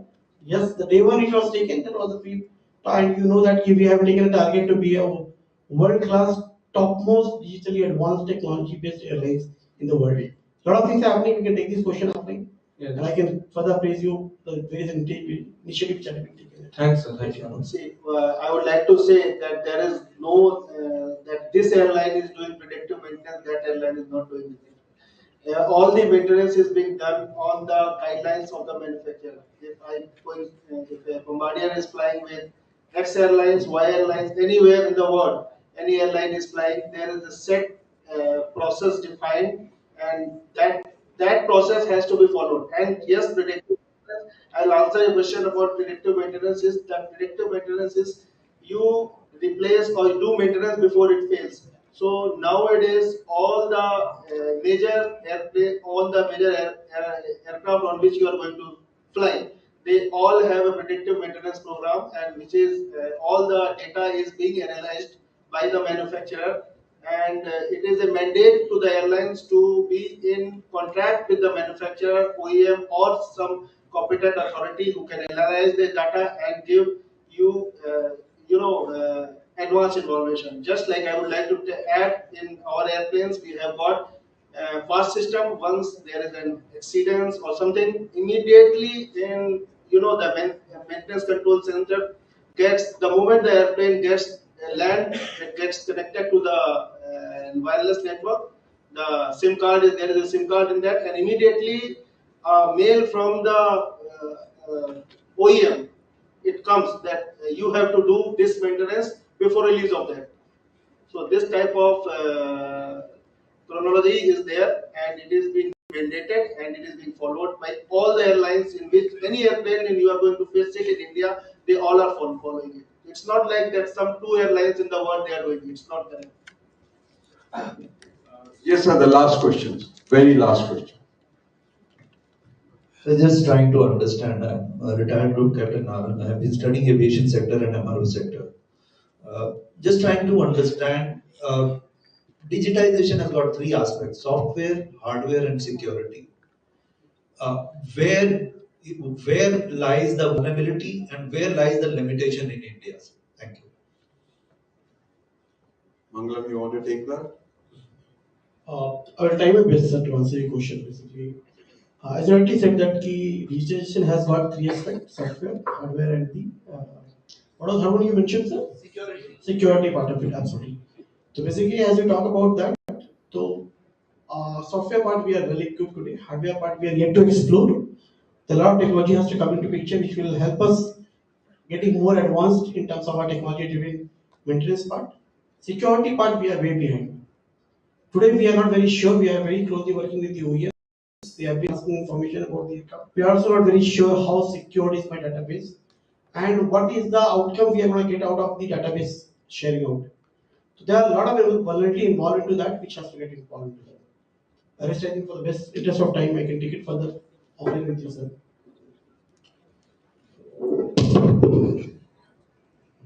Okay, that brings us to the end of this very invigorating panel discussion. And the boy there who asked about AI ML, I want to add that despite what my friends say, we know, airlines can beat the system, and for right reasons too. An algorithm, which is looking at temperature, pressure, flow rate, movement of something somewhere inside the aircraft can tell you to replace a part, because the algorithm feels that the part is going to fail.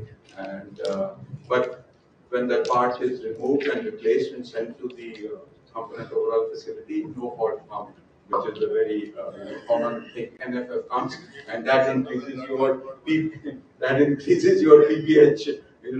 rates. The power by hour rates goes up if that happens. So to prevent that, the airlines say, no, I know there is nothing wrong, nothing going to happen, and we don't replace that part.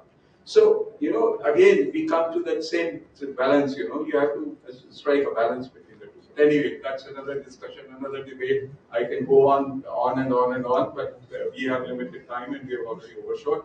So, without further ado, let me thank my panelists, Saurabh, Prashant, Arun, and Mangalam for their excellent insights, and I want to thank all of you for your interest in the subject. And last but not the least, please ask me, pick my brains anytime on LinkedIn or any other platform. I'm there 24/7, 365. Please ask me any questions that you have. If I know, I will answer. If I don't, I will tell you. I will get back to you. Thank you very much once again.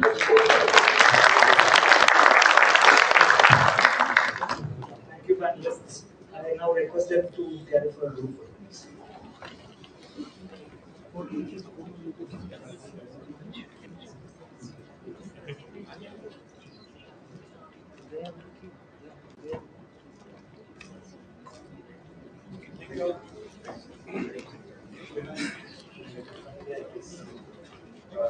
I wanted to interview